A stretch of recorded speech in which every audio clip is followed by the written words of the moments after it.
They pop crowds. They pop corn. They pop culture. It's the Lowdown with Shane and Elliot. Oh, well, that ended quicker than I anticipated. Oh, man. What is up, everyone? Welcome to the latest installment of the Lowdown Popcast. I am the voice of PCW, Elliot Popston, and alongside of me is the founder of the hottest wrestling promotion in the Mid-Atlantic. You can book your dream getaway at flyerfloattravel.com because he is the owner and agent of Flyer Float Travel. He can sell ice cream and Eskimo. He is the host of a segment we call the Shane Event, which you'll hear here shortly.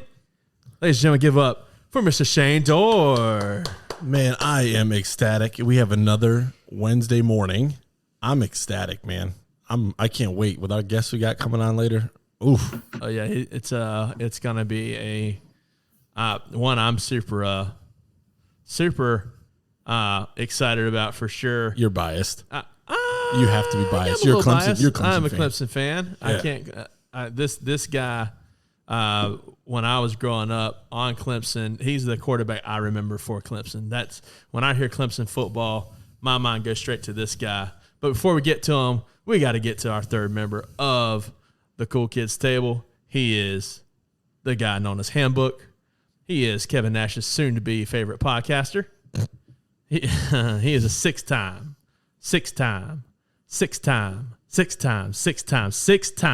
fantasy football champion. Wow. Yeah, there it is. He is a six-time fantasy football champion. Ladies and gentlemen, give it up for the one who outworks everyone, Mr. Jonathan Winburn. Oh, man.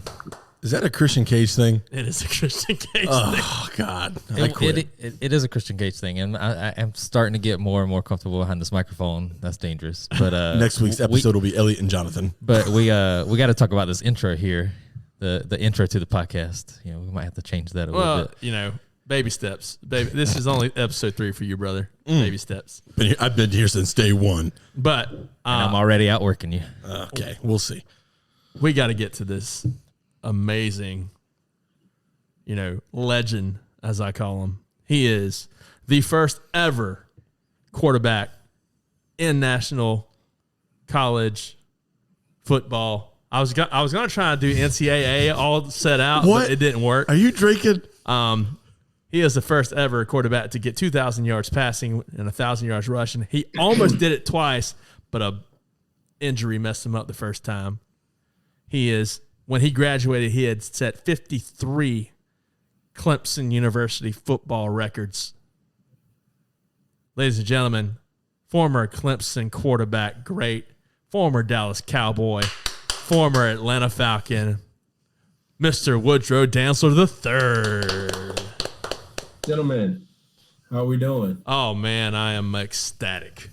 I'm obviously you're a Clemson fan, but I'm Dallas Cowboys, baby. You know. Are you a Dallas Cowboy fan? What's that? Are you a Cowboys fan? A fan? You a fan? I don't know. I wouldn't say that. But that's a different type of question because I've never been a fan of any team like that. So yeah. So are you a Players fan? Are you a player fan? There you go. Yeah. I'll take that back. Long time ago, when Warren Moon was with the Houston Oilers. Oh, here we go. I was an Oilers fan. And then I followed Warren Moon throughout the rest of his career. And then when he left the league, I didn't have a team anymore. Did he end with the Vikings? I believe so. Is it Vikings or Seattle? One of the two. I think it was the Vikings. I don't remember. So today's players in the NFL, who do you watch today in today's league? I don't watch them very much. I'll keep an eye on Russell. I'll keep an eye on Lamar. Really, that's about it. Lamar Jackson. And then the guys that come from Clemson, I keep my eyes on them, definitely. But for the most part, that's about it. Broncos country, let's ride. That's what Russell Wilson said. So Woodrow, we like to kick everything off with a little segment. That's a whole bunch of rapid fire by Shane. It's called the Shane event. He's gonna basically just throw out 10 terms there, and you can answer them in a single sentence with one word or elaborate. Man, it's all up to you. Just whatever comes to your mind first. Yeah. Y'all might not want that. Hey, No, we want it all.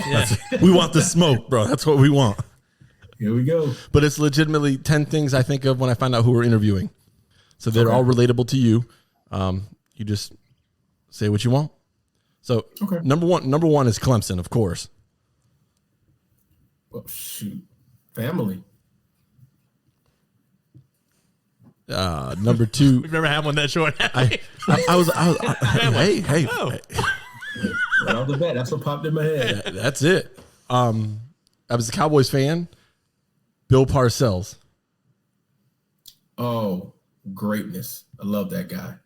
I mean, but I guess the first word that really popped in my head was blue eyes, because everyone knows about the tuna. Everyone knows the demeanor he has. And I remember him coming into the locker room one day fussing, and I turn around and I look. Wasn't the locker room, it was the weight room. And I turn around and I look, and I just see these big, deep sea baby blue eyes. And I'm like, how can you take this guy serious? How can you be afraid of this guy with these eyes? So, and I said it. He looks at me crazy. Everybody else looks at me like I'm foolish, but I'm me. I'm not. That's just the kind of guy I am. So, but yeah, we went on. I love that guy. The term encouragement or encourager. That person that knows how to get the best out of another individual. First, they got to see it. Once they see it, they know what to do to get it out of them so that individual can believe it and then walk in it.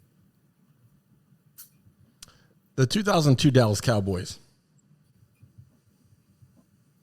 That was a roller coaster ride. I say that because it was just starting from you coming to football. I've never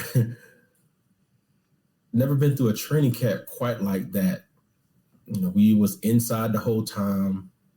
We were being filmed from Hard Knocks. It was just different. It was like a roller coaster ride. And then being released at the end of camp, signing on to the practice squad, and then being brought up onto the league and into the active roster. So it was a fun roller coaster ride. Ups and downs, but that's what it was. I said roller coaster ride.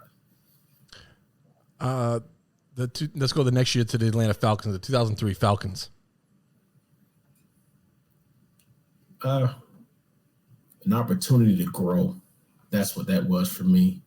And I'll keep this brief. I just remember getting there and not playing like I thought I should. And then also especially hearing people tell me, I don't know why they're not playing you. You're the best running back on the field. And this is a story that got me back right. Ed Jasper, we call him Fish. And there's one day I kind of got in my feelings because I was out there playing and making plays on practice squad. On the practice team, but I still wasn't getting on the field. And then one day I just kind of half-tailing it out there. And I remember running a dive play up the middle. And as you know, Ed was a defensive tackle. So as I ran through the middle of the line, he took his forearm and almost broke the right side of my body. And I remember turning around, I was like, turn around, Fish, what you doing? He said, yeah, I did it, and I'll do it again. So kind of walked back over to the sideline. I'm sitting down getting me something to drink. And he walks over to me. He said, man, look, I understand. I know you're frustrated. I can see it over your face. I see your body language. He said, but here's what I want you to remember. It's a team game. He said, when you come out and you play and you practice the way you do, you get us ready for the game. He said, there's not one running back in this league that's better than you. So when you come out here and you do what you do, you get us better. And then the team wins. So I know you're frustrated that you're not playing. They say, but it's about the team. I just need you to shake it out. I need you to do what you do. So next play, I go back out there. I get the handoff on a stretch zone play, stop, cut back, reverse field, score a touchdown. And then he just kind of put his hand up in the air and pointed at me. So just one of those things growing up. That's what I say about the Atlanta Falcons. So just talking to you, something comes to mind. So we've had another guest on here that, kind of similar to you, as far as like different positions you played. So is it all this talent you had in college football and you bring over to the NFL? Does the NFL just not know how to use these players? Like they have all these different positions, like your quarterback, running back, safety. Yeah, that's one of the things. That's why, and going back to Parcells, he called me an enigma. It's the first time I ever heard that word. I had to go look it up. So and then even I remember, if you ever watched a Hard Knocks play, I made a great return on one of the plays, and I remember them flashing back to Averzano, our special teams coach. And I can't say exactly what he said. He said he's a great player, but I don't know what to do with him. That kind of a thing. So make plays on the field. I just didn't know really what to do because I came out as a quarterback. They brought me in as a running back, had packages that, as a matter of fact, Parcells actually let me go through a whole preseason, not a mini camp at quarterback. So it's just one of those things. I had a package at quarterback at Atlanta, but they just didn't know exactly what to do. So safe to say that you were ahead of your time. Yeah, that's what I would say. But I'm a firm believer that each generation is supposed to set the next generation up to go further. Trailblazer. Somebody got before me and got me in a position to go where I can go. And guys like myself, Antoine Randall, Tommy Frazier, we kind of did something different and did the same thing. So that's what it's about. You alluded to it earlier. So Hard Knocks. Reality TV, and I sat and watched it. Is crazy. It was absolutely crazy. But the craziest thing about it, I sit and watch these reality shows, and I'm sitting here and I'll say, because my wife likes these crazy high drama reality shows, and I'll sit down there and watch them, and that's I'm sucked into them too. But I'll say that there's no way that this is real. They got to be at it. And then I remember back to Hard Knocks. After a while, you forget the cameras are there, and you're just you. So I'm sitting here like, well, maybe this is real stuff. So, but yeah, it was something new. You'll like this one. Uh-oh. Tommy Bowden.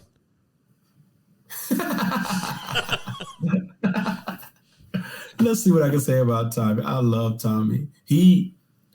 Let's say this. He was a breath of fresh air in the aspect of this because he brought in a transition period, because before Clemson was the hard-nosed school, 3-yard cloud. But when he came in, he'd been with his father, his brothers.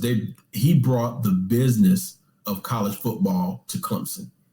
And that was that nice little transition period between him, Tommy West, Tommy Brown came in, started to bridge that gap and brought the business of college football into Clemson. And then now you see Dabo taking a step further. So I just call Tommy a breath of fresh air. Was Dabo, was he coaching when you were there? No. Or was that was after you? A few years removed by the time he got there. The Arena Football League. Backyard fun. I haven't had that much fun in a while. We just get out there and cut loose, have fun, score, dance, play around. It was just absolutely fun. And then Arena Football League always reminded me, remember NFL Street? Yeah. Yep. That was it, brother. Y'all remember there was a quarterback, probably in the Joe Montana. probably in the early 2000s. He played for Bowling Green. And he was supposed to go pretty high. I think through injuries or something, he ended up not being able to make it in the NFL. But I remember he played for the Florence Phantoms in the Arena Football League, and they ended up winning a Arena Football League championship, whatever league that was with them. But they ended up winning a championship. I don't remember his name, though. He was good, though. I have to look that up. I think I know who you're talking about. Two more. Coach Dan Reeves. I don't know why legend just jumped into my head. He's a true to life legend, and one of the things that connected us is the fact that we both came from South Carolina. We both kind of had quarterbacks in college, and then get to the league and go to a running back. So that's how we bonded. So I actually switched to that called like kindred spirits. I like Coach Reeves. And then this is my favorite. That's why I put it last. But the NCAA football video game franchise.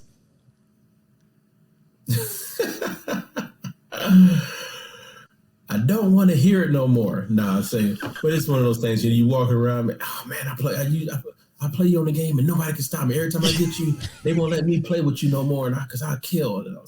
Yeah, that's why I joke and say I don't want to hear it no more. But no, it was neat. That was something neat to say you're actually on a video game. What they have you 99 throw power, 99 speed or something? I have no idea. It's awesome. I know they said that I couldn't be caught if they run the draw, they couldn't stop it. So I'll be like, wow. Oh, that's great. Just scramble with him, from sideline to sideline each time. They'll all tire it out. He won't. Mm-hmm. Hey, that Gaines Adams on defensive end, him at quarterback. That is Gardner at wide receiver. That is it for the Shane DeVette, man. That's just a little icebreaker. Oh, that's pretty neat right there. I like that. His name was Omar Jacobs. No, I wasn't thinking about him. 2005. He graduated from Bowling Green. That was the guy. I don't remember him. I do remember the Florence Phantoms. I mean, they were only there for a couple of years, I think, but I don't remember. Corey Groover ended up playing there for a little bit. Rest in peace. Corey Groover is actually from my hometown. So, okay. Did you ever meet Corey Groover? Not that I can recall. No. I know he was after you. He'd have been there probably. He graduated in 2003 from high school, so he would have been there till 2007, 2004 to 2007. Yeah, I was gone. I didn't get back here to this. I'm about to say the States, but South Carolina till around 2006, 2007. So you played European. I did. So I did. The Cowboys sent me. A matter of fact, Parcells sent me over there as a safety. I don't know what he was thinking. I tried to tell that joker I don't have the mentality to play defense, but he just wanted to see. So, I mean, did you see stark differences between being over there and being in the States and how things were ran and stuff? Truth be told, that's probably why it's not in existence anymore. It was absolutely horrible. Yeah. I mean, the game day was good. You get out there and play because you go out there and you're playing because football is big over there, but that's FUTBOL. It's big over there. So you're playing in those type stadiums, which is bananas. But then, our weight room was horrible equipment. The place we played on, I mean, one of the stadium, one of our practice fields like mud and hay. It was our practice field, so it was, and Lord forbid you get hurt. There's no telling what'll happen. But yeah, it wasn't bad. But the country, Europe, oh my gosh, got to go back. Absolutely beautiful. What was your favorite place while you were over there? Probably Cologne, because of the definitions of their building structures, and then the handmade church that they've been working on for forever. I mean, it's like forever tall, but it was just, I mean, the details that they put into their buildings, and it's, I guess that's where Disney World gets it from. I don't think I've ever saw anything on the ground. I didn't see any dirt anywhere. It was just beautiful. So they didn't, over here, if there's a piece of grass, or a piece of land, they want to put a building on it. Over there, you see rolling hills. One of my favorite things to do over there was traveling to the game. We ride the bullet train, and just to ride the train and look at the terrain. It was just so relaxing. That the last time you were in Europe was when you played? Yes. I got to get to Europe. Yes, one only time. It's nice. But yeah, my wife and I talk about it all the time. We got to go back. Field trip. I've never had that luxury to go to Europe yet. I've gone all over the Caribbean, but I got to get to Europe. Especially, I don't know, Germany kind of has my heart a little bit. Hey, wife, me and Woodrow Dantzler going to Europe. See in a couple weeks. You try to get me in trouble. If I try to talk about going somewhere and my wife's not going, I might not. R.I.P. You might not see me no more. R.I.P. Woody. How long you been married, Woody? Matter of fact, next week will be 13 years. Ah, congratulations. Yes, sir. That was a nice one. You were waiting for an opportunity.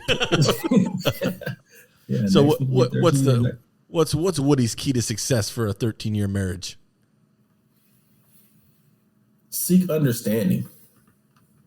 That's the biggest thing for me. I got to understand my role, understand her role, but then understand how I come alongside, how we complement one another. Everything is about understanding. Too many times we assert ourselves and our thought processes and our opinions on the other party, be it your wife, be it your friend, be it another somebody. Just take the time to understand, and then communication works a whole lot better when both people are seeking understanding.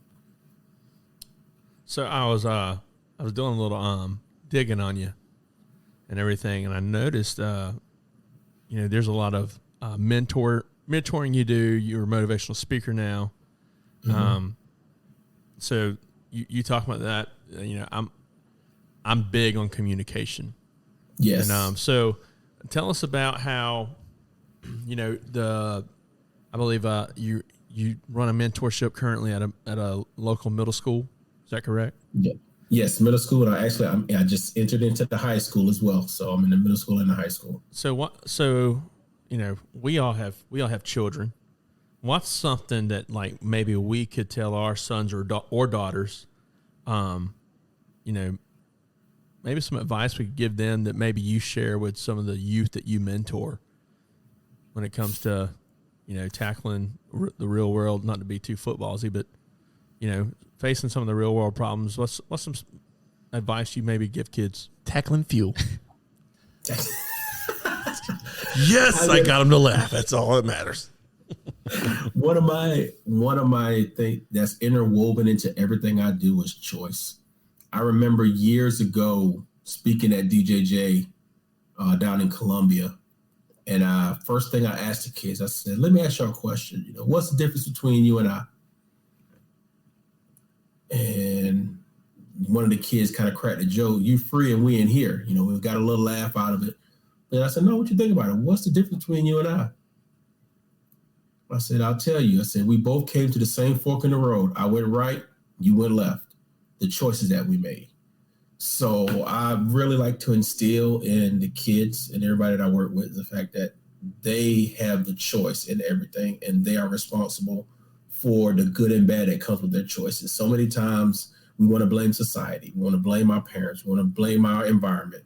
Yes, those play a role in the choices that we make, but ultimately when it comes down to it, I make the choice, and I got to stand by that choice, take responsibility for that choice, and receive the consequences of that choice, be it good or bad. It's good. It's good. We speaking of choices, there's something that I'm going to choose to ask you. I'm sure everybody wants to know about it. What I consider one of the greatest plays in Clemson University, South Carolina history, the catch 2. He said, "Yeah, let's push off." So, what I want to know about it though is like, do you remember what that play was? Like, what Coach told you to call or anything? Oh, it was just almost like a drawn up play. It was simply, we're going to roll left and throw back right. Oh, so there wasn't no name or anything? It wasn't a name for it. If I wanted to give it a name, 60 X goal or something like that. The catch. 60 is protection really, but all go. 60 all go. 60 was essentially the protection, tell the lineman how to block, and then half roll to the left, throw it back right. So that essentially was the play. Go ahead. This got me thinking. So I want to know, like, as a fan, somebody that's been in the huddle, somebody that's been a leader of a team, what are some of the most interesting terms that you use, whether it be for an audible or for whatever play call? Omaha. Yeah. Oh no. Omaha. I was really simple. We were really, really simple. Like essentially, let's say, if we have a run play, 22, so that's going to the right because it's even numbers. 23 is going to the left. 2 hold, that's tight cover.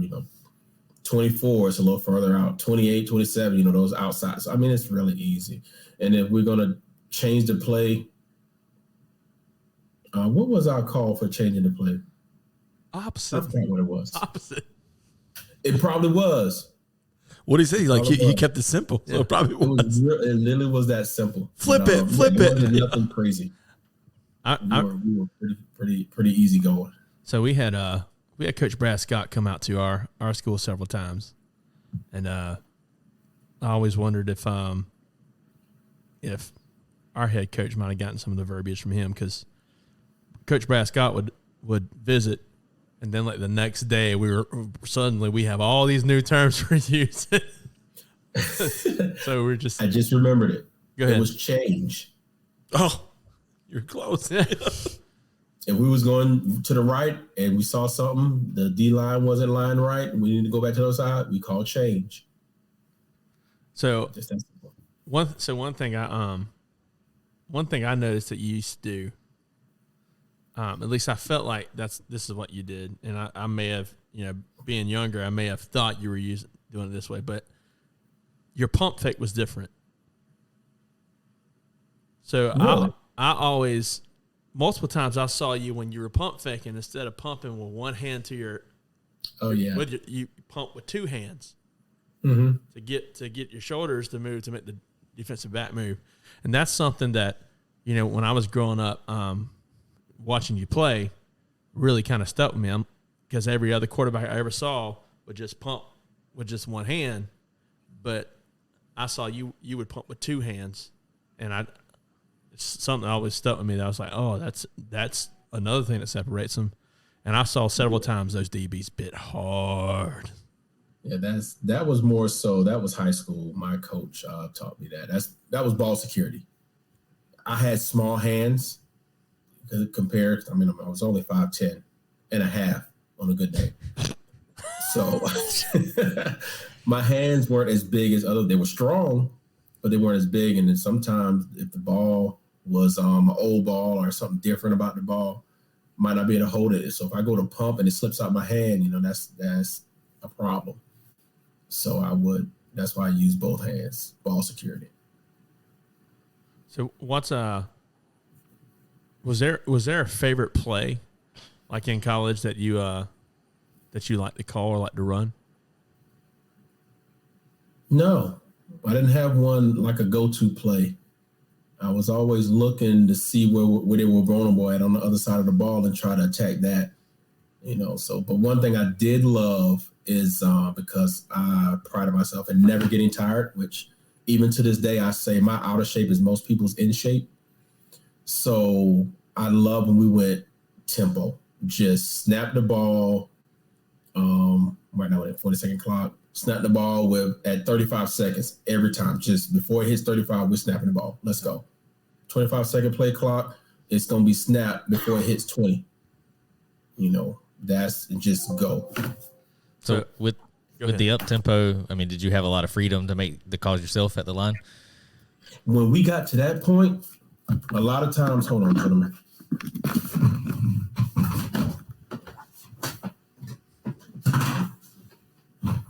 All right. Omaha. Change it. Change. We had 2 different tempos. We literally had, so our regular tempo, and then we have Indy where we would check, but then also we get to a fast pace called Daytona. And we're not checking nothing. I don't care what they in, we running the play. And we just gonna keep that pace up. We gonna run you into the ground. So it depends on what speed package we were in. Coming from college football in the early 2000s to today's college football, 2022, 20 years later, what are some of the major differences that you see? Albeit in players. Different breed of kid. These kids are uber talented. They got skills I wish I had when I was playing ball. They're big. But then on that same notion,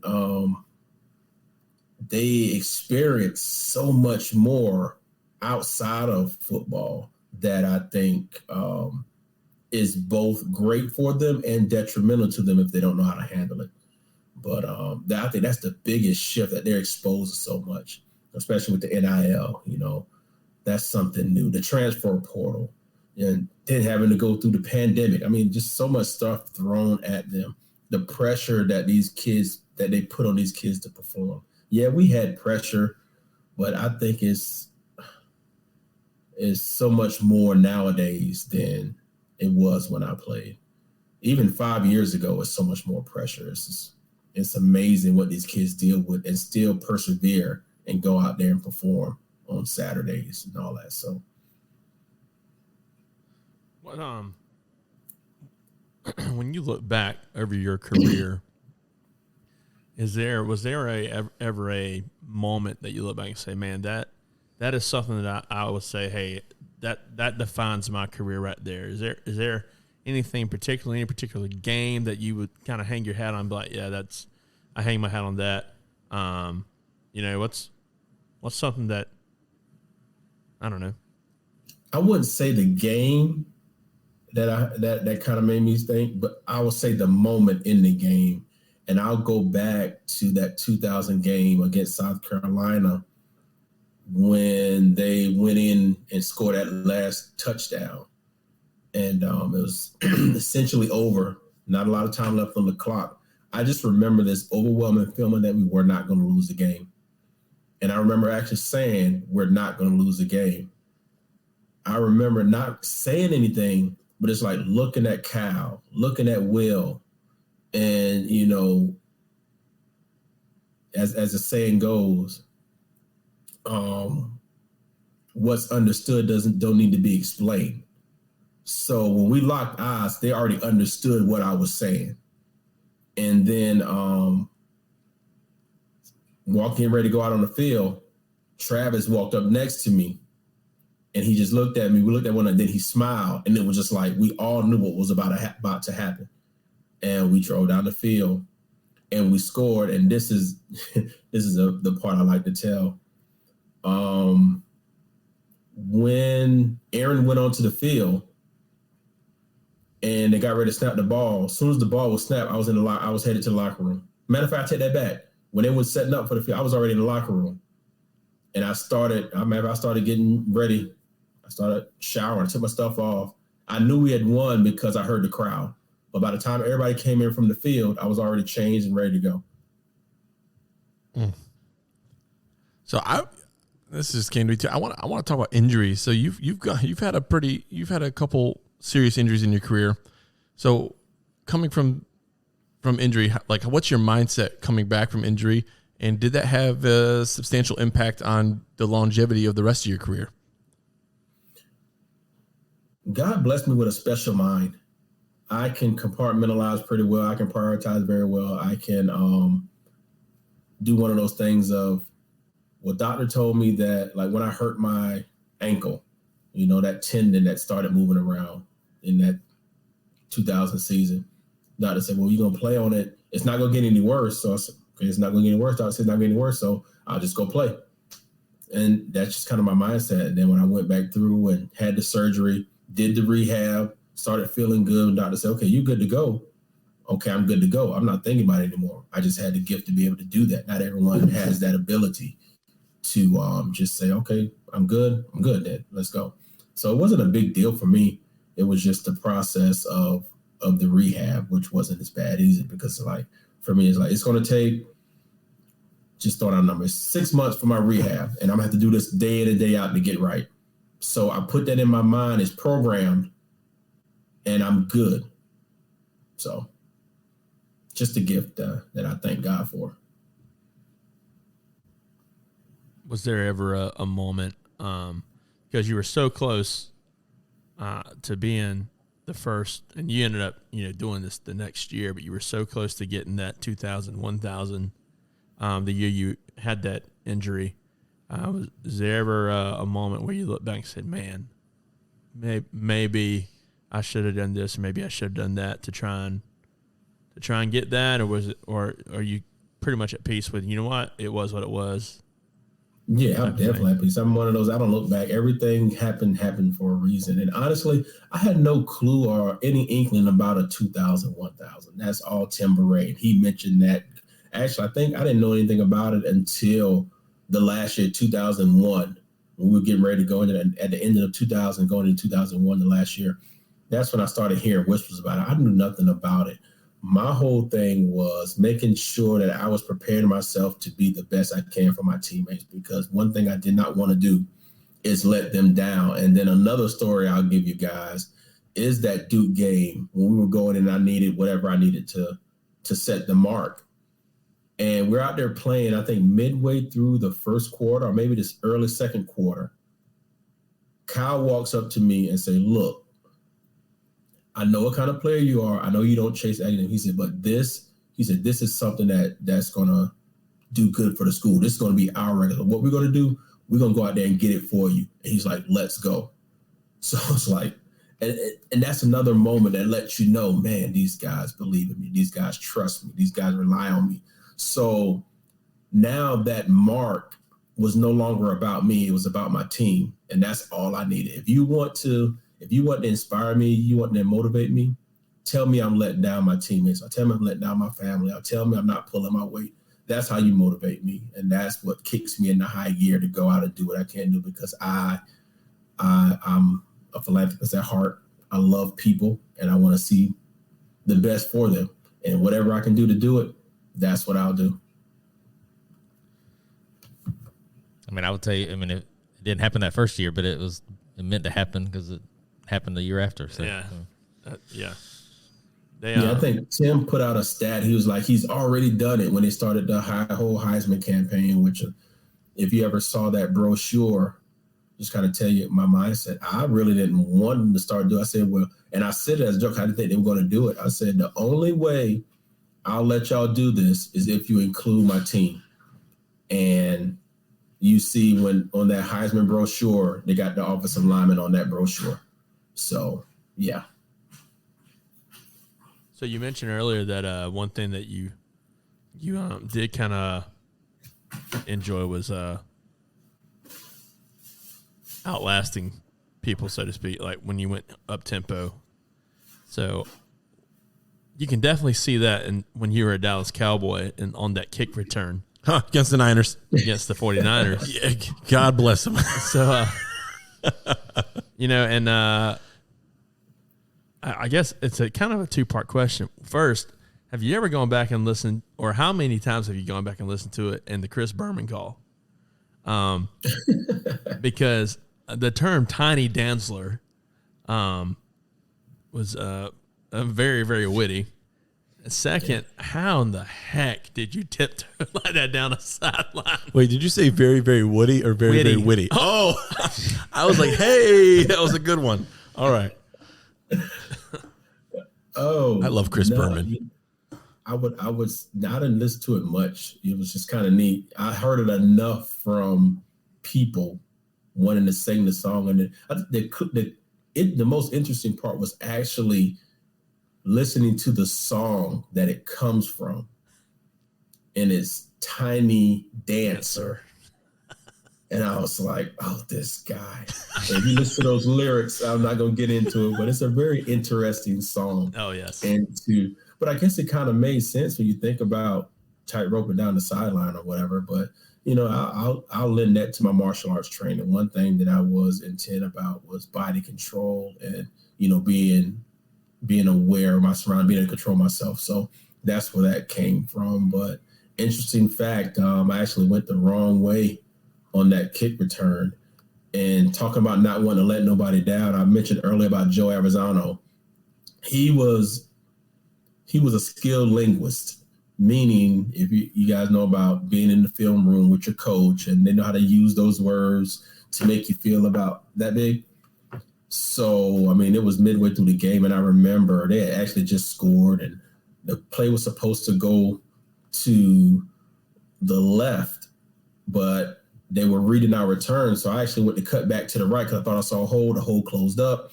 I started getting hit. And literally in my mind, I'm thinking, I need to get a few more yards so I don't get cussed out as bad. That was going through my mind as the play was going. But as we got going, guys missing, kicker tried to tackle me. That's a cardinal sin. You never get tackled by the kicker, so he didn't make it. And I saw one of my guys, Robert Thomas, coming across. I cut back behind him and then made my way to the end zone. And remember jogging off to the sideline. Coach Aversano comes up. Did you even know which way you're supposed to go? So yeah, left. Good job. So I survived that one. I yelled, change it. Change. Opposite. So I you can't get tackled by a kicker or a punter unless it's Pat McAfee. Pat McAfee, I'd probably run from. But hey, so I am a Cowboys fan, a longtime Cowboys fan. So that 2002 team is very special to me for a couple of reasons. So I want to know what it was like to play alongside or be under the tutelage, if you were, of this was Emmitt Smith's final year in Dallas, if I remember correctly. Yes. Troy Aikman, I might have been either out a year or might have been his final year. No, he was gone. Guys like Andre Gerard on the line. I mean, these are all names that. No, that's one of my best friends. We came in together. We were all part of that draft class. Oh, see, that gives me chills just because I just remember that team, and that was that might have been Dave Campo. His first year. Yep. 5-11 for 3 years straight. I went through the bad times. So just what was it like being under or with all this talent? Because there's a lot of talent in Dallas at the time. Yeah, there was. I remember, you're right, talent. I mean, I remember Emmett when I first got there, him coming out to a rookie minicamp. And they literally had to make him leave. And I'm sitting here, this is a 12-year veteran out here working a rookie minicamp, and not jogging, not taking his time. This joker is out there doing our minicamp, going full out, getting ready for the season. I'm like, man. And he really kind of set the bar from that moment. And just, stuff like conditioning, running with guys. I remember running with Rocket. We're doing sprints. And I'm running. Rahib Ismail? Ismail. Yes. Yeah. Oh, yeah. And then I'm feeling myself a little bit, And then on the last one, he said, okay, we're going to run this one. And we take off. And I found out why they called him Rocket. But, man, just to share the locker room with Darren Woodson, Dexter Coakley, those guys. I mean, these are some down-to-earth, got-your-back kind of guys that win. I mean, love Dak's energy. So, I mean, it was a beautiful thing. And even though he could be very scary, I really enjoy having conversation with Larry Allen. Oh yeah, he was bench press a truck. Yeah, but I mean, it was some great guys on that team, and I soaked it all up. But I just remember the moment, just realizing, man, it was a play that happened. We were scrimmaging the Texans, and I leaked out into the flat, caught a ball, took off down the sideline, and to come back to the sideline and hear Emmett going crazy, man. Where'd you get that speed from? Oh my gosh. He got rocket. He was going on and on. I'm like, man, I can play with these guys. It's one of those days. Like I always knew I could, but just to get that affirmation from a gentleman such as Emmitt Smith, yeah, it really does something to you. You and Emmett are similar stature, right? I mean, Emmett, about 5'10" as well. Right. Yep, 5'10" he was. See, Woody's like, if he can do it, I can do it. Was he a little bit stockier? You have a little more weight on him? No. We probably weighed about the same. It's a big old shoulder pad. My legs were big because I always weigh heavy because I'm a little more muscular. I think I say I'm a little muscular than he is, but my legs have always been huge. But other than that, no, pretty much the same build. Emmitt Smith had that nice flat top though. Before he had to cut it off, yeah. So to kind of bounce off that question, but fast forward a year, so playing for the Falcons, I mean, as somebody with a QB background, I mean, what was it like, kind of being on the same team with Michael Vick kind of early in his career? I know he was injured for most of the year. Yeah, my first year he was down. I don't know if he broke his foot, leg, or something happened, but yeah, he was down that year.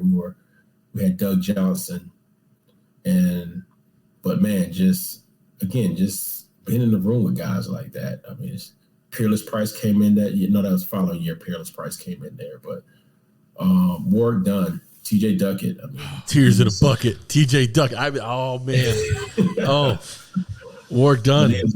Yeah, he was some good guys, man. And like I said, Ed Jasper, he was one of my favorites. He one of the guys I looked up to. I talked to a good bit, and he was a guy. I mean, he was probably about 6'1", maybe 250, 260, playing D lineman. He's that guy, good old country boy. Before, I mean, when he comes to practice, hey, where you been? You been in he coming out the duck line.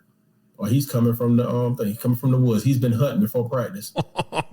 That's what I'm talking about. Good old country boy. Keith Brookings was on that team, wasn't he? Keith Brookings on that team. Yes, he was. Algie Crumpler. Algie. Yep. Algie was there too. Man. So, could you tell a difference between, or not? Could you tell a difference? But would you say there was a difference in the type of ownership with Arthur Blank and Jerry Jones? Not really, because I didn't pay that much attention to it, honestly. I hear people talk about Jerry Jones, but our meetings were cool. Arthur Blank, met him a couple of times. I mean, didn't think much of it. I wasn't taking, I guess, that bird's eye view of it from the total organization. It was more of a, I'm a player. I know my coaches and my teammates, and this is where I'm operating. But I will say this, Jerry knows how to throw a party. I bet you he's still doing it too. When after Emmett set the all-time rushing record, he had a party for him, and we walk through there, and you see all the different celebrities in there that he's got there. But one in particular, one of my favorite singers is Patti LaBelle, and she was there. So it's one of those things. Yeah, you got David. What's his name? Tommy Davidson was the MC. Jeffrey Osborne was singing. The band was there. I mean, you just think about these heavy hitters that's in the room. It was amazing. Jerry Jones is the Ric Flair of the NFL. Facts. Woo. I want to hear about the transition from college to pro. I want to hear. You always hear about, they just hit differently in the NFL. They just do this differently in the just NFL. Faster, quicker, stronger. Is that true? Is that as true as they say? Or give us your opinion on it. Mentally, yes. Because when you get to the league, you're not going to out-athlete anybody like you can in college. I mean, you can to a certain degree, but those are your super free. Like you see when Michael Vick came into the league, he just absolutely out-athleted everyone.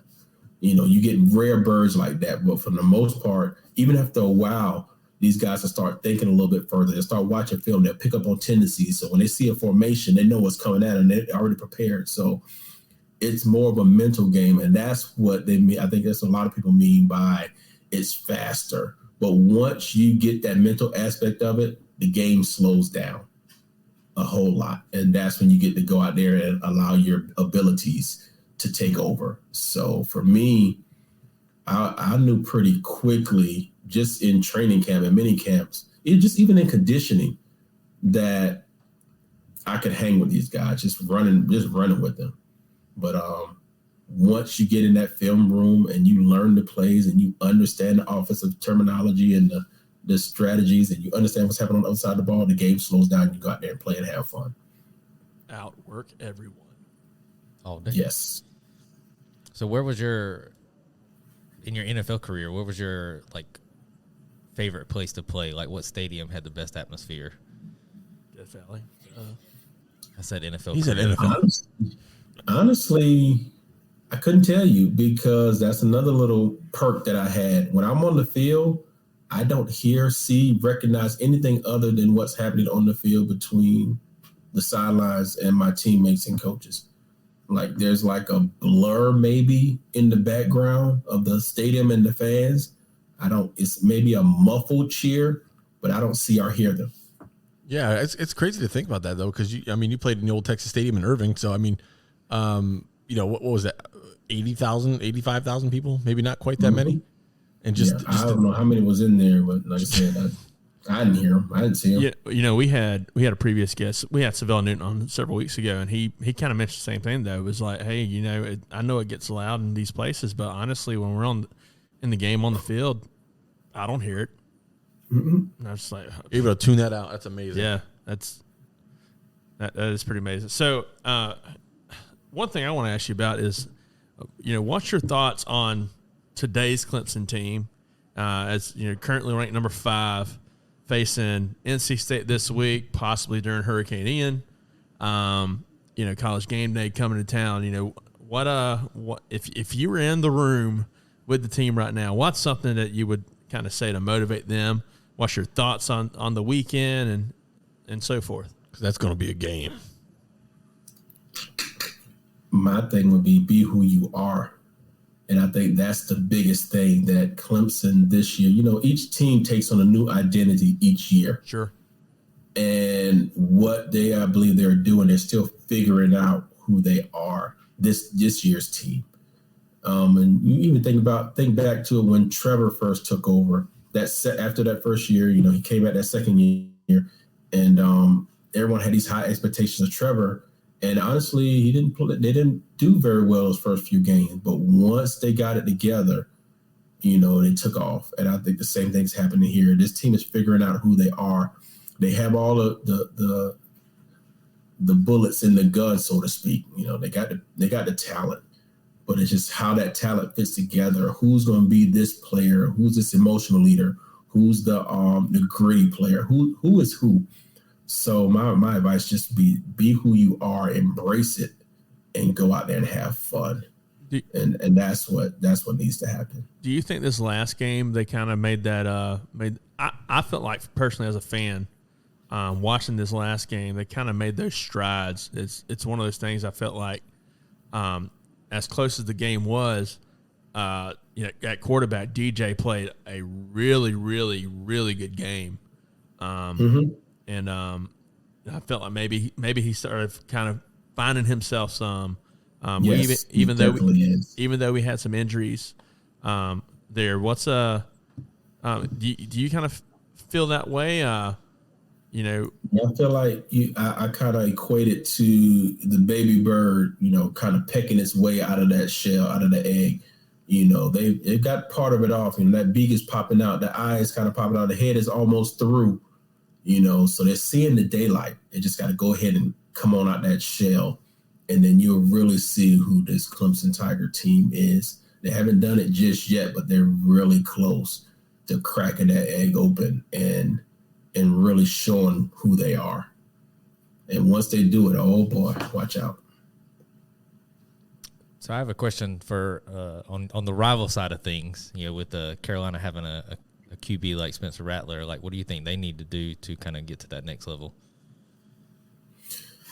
I haven't paid much attention to them, honestly, but being from South Carolina, when I tell people I'm a South Carolina person, so I want Clemson to do, I want South Carolina to do, I want Benedict, Allen, I want, the Citadel, every team in Converse College, Wofford, Furman, whatever college is in South Carolina State University, Claflin, I want them to do well because I'm from South Carolina and it's a state thing. So for them, I don't know. I want to say it's probably the same thing. They've been so accustomed to not doing well. It's like they may have seem like they've adopted this whole Murphy's Law approach to football. Something go wrong, it's going to go wrong. And they kind of expect for something to go wrong. You kind of see it in their demeanor. They're doing well, and all of a sudden, something happens, and it just kind of, we knew it was about to happen anyway. So they kind of give up. They just got to push through, in my opinion. Whatever that minutia is, whatever that thing is that's keeping them in this, as the emojis go, this moi state, just to be able to come out because they got talent down there. I mean, there's no problem with recruiting. Like I said, you got a Spencer Rattler down there. You got some other guys out there. They, year in and year out, they have a great defense. So would you say, you mentioned earlier about Tommy coming in and kind of bringing the business aspect to the Oregon football organization. Would you say it's something along, kind of along those lines, like just something? Maybe, but I think Beamer, the spark that he's brought these past couple of years, there's a different expectation down there in Columbia, and I think same Beamer reality is a great. He's a great reason behind that. When you hear Dawn Staley speak about him the way she did, you got to know he's doing something right. Yeah. So that speaks volumes for him. It's just a matter of the guys just fully buying in, and that'll be the next step. I can relate to that whole South Carolina thing, man. I tell everybody, I pull for Carolina on Saturdays, but if it comes to a championship game and Clemson's in it, I'm pulling for Clemson every day. I just love all the different. I know it makes you sick over there across the table. He's giving me the death stare, but that's all right. It's true. I'm a diehard Gamecock, so yeah. So you never pulled for Clemson in a championship game? Some of my best friends are Gamecocks. So I don't, because being a diehard Gamecock fan, I feel like he had the approach he was talking about, just seeing every college in South Carolina succeed. To me, from a recruiting standpoint, if you want the best players in the state, I mean, they're going to want to go to the best university. So in that aspect, I'm like, it's hard for me to pull for other in-state Take it, they won again. I know who's going there. In-state teams, but Nice. But So- no, it's good. But once they graduate and they go and they go off to the NFL or they get drafted, I do at that point I do pull for Clemson players. I mean, If they're Tennessee Titans, he goes off. T-Law's gone. ETN's gone. Thank God we're good. Renfro. one of my favorite players of all time was the Clemson Tiger. Brian Dawkins. Yes. Okay, first of all, I'm a Cowboys fan. I do not like Brian Dawkins at all. Favorite of all time. Dude, he was nasty. Yeah. Well, so Woody, before we let you go, tell us a little bit about Wood Speaks and your everything you do. Wood Speaks. You also run some quarterback camps. I said everything. I was like, well, that's a long list. I know you have Wood Speaks, and I also know you do some quarterback camps and stuff. Yes. Feel free to share, man. Yeah, so I guess the first one I talk about, you led earlier about the mentor program. Like I mentioned, I'm a firm believer that each generation is supposed to set the next generation up to go further. And I wouldn't be where I am if I didn't have someone who recognized my gifts, decided to invest time in me and pull those out and point me in the right direction. So it's only right. I think a lot of the disconnect that's happening with our young kids today is because, our generation has failed them. We haven't reached back down to pull them up or stepped in when we needed to. So that's one thing. That's where that mentor program come from. So I have 6th, 7th, 8th graders at the middle school, and I just started with the 9th graders at the high school. So, and that's DR squared. Stands for discipline, respect, and responsibility. Those are the 3 core aspects of my program. I teach them discipline, I teach them respect, and then once they get those 2 down, they're ready to take on responsibility, and that's when they truly walk into their destiny, when they're ready to take on responsibility. Wooden pieces, it's essentially kind of all goes together. Because when I'm with those kids, I'm sharing pieces of my life, and that's what Wooden Pieces is about. That's my speaking platform. So when I'm talking about my experience. I'm talking about pieces of my life, things that I've learned along the way that have been instrumental in my growth, in my development, and in my success. So I just share that with people, and that's what Wooden Pieces is, my speaking. And then most recently just started my training right after Sweeney camp. Interesting story. I was there, had a friend of mine. What kind of camp? Sweeney camp, yeah. Oh, Sweeney. Okay. Sweeney, oh yeah. I thought you said Dabo swinging. camp. I was like, wait, Camp. baseball? What are we talking? No, Sweeney camp. So I'm there and I'm coaching. I hadn't coached there in a couple of years, worked at camp in a couple of years. So I'm there and I'm coaching. Like I said, I had a friend who's been trying to get me to train QBs for the longest. And I'm there, and this guy walks up to me and says, "Hey, I sent you an inbox. I want you to train my son." And then later on, we meet in the cafeteria, and he says, "Hey, man, why are you running from your calling?" And I kind of look at him sideways. He said, "Man, look, I've been looking for someone to train my son. I've been praying about it. And then I watched you, and I watch how you interact and how you teach and how you engage." And he's like, "That's the one." And he said, this is something you need to do. And matter of fact, he and his kid was the first one I started. Now I'm training about 10 kids that I've picked up. And it's just one of those things, again, because it's not just training QBs. One of the things I got from my high school coach, if you can learn the fundamentals of your position, you can play in any system. Yeah. So one of the things that's sorely lacking in the game today is the fundamentals of the game. And a lot of these guys know how to play the system, run the plays, but they don't know the fundamentals of the position. And that's life and that's football. So it's kind of a two-edged sword the way I approach my QB training. So that's how that's been rocking and rolling here recently. So it's fun. It's a journey. What would you say is like a good starting age for kids to get into that? Or would you say I'm still of the mind let a kid be a kid. I might be cutting out a lot of maybe middle school. Yeah. No. 7th grade. I mean, if you want to, you got kids in elementary school, they're doing training, as a matter of fact, but I mean, I'll leave that up to the parents, what they want to do. If the kids want to do it, and the parents choose to do it, that. But in that same vein, if you're going to do that training, still give them time to be a kid.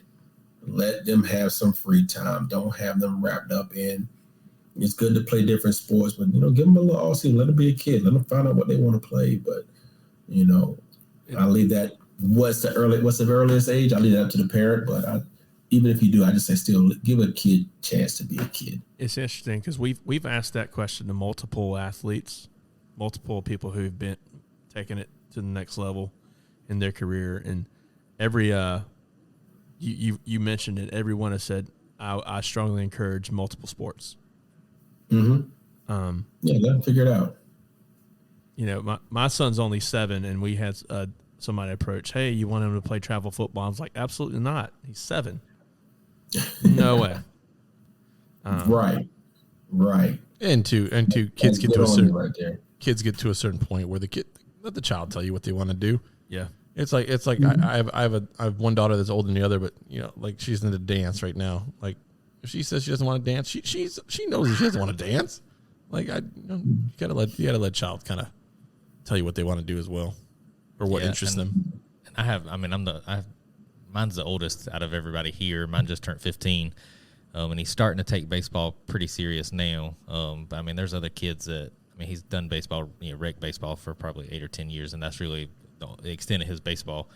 But we've seen kids out there that eat, sleep, breathe baseball, and now that they're getting older, it's wearing on them. They're not even enjoying playing anymore. They're burnt out, and they're just like, that's all they want to do. And then as soon as they face any kind of adversity where they're not the star player, the talent's catching up to them, then they're just checked out because that's all they've ever known, and they've gotten to where they're at because that's all they've done is baseball. So fundamentally they were there, but now that the talent's starting to catch up, they're like, oh well, I'm not the best, so I'm just going to check out. Right. So that's that whole thing of commitment. So, man, this has been a really, really good conversation, and yes, really appreciate your time and everything. If people want to connect with you, how do they get in contact with you? How do they connect with you on social media and so forth? Well, you can find me on all platforms. I'm on Facebook. I'm on Instagram. I'm on LinkedIn. I'm trying TikTok. It's just Woodrow Dantzler III. Instagram is at Woody Dantzler III. Twitter is at Dantzler III. And the same with TikTok. It's at Dantzler III. So essentially Dantzler III. Man, Woody, for me personally, watching you, watching the highlights from your Clemson history and your NFL history, and thank you so much for taking time out of your busy schedule to talk with us and share about your experiences, and more importantly, thank you for what you're continuing to do for today's generation and future generations to come. Yeah, I appreciate the opportunity, man. I thoroughly enjoyed chatting with you guys, man. Let's do this again sometime. Absolutely. Go ahead, John. I was just gonna say, I enjoyed the interview, and I was a little worried because some of my earliest memories of just being disappointed by Gamecock football was against Woody Dantzler, so I wasn't sure how this was gonna go, but I thoroughly enjoyed it. One last thing before we let you go, man, you got a prediction for this weekend? A prediction for this weekend? Yeah, for NC State Clemson. Oh, of course I have to say that Clemson is going to win, but the thing is, they're going to have to play smart ball. I think both teams are uber talented. NC State coming in with something to prove. Clemson's coming in with something to prove. It's going to boil down to execution. And I think that's going to be the big thing. Who's going to execute the best? Who's going to make the least amount of mistakes? That's going to come out with the victory. And I'm pulling that Clemson's going to be that team. If they lose, this is the week it's going to be.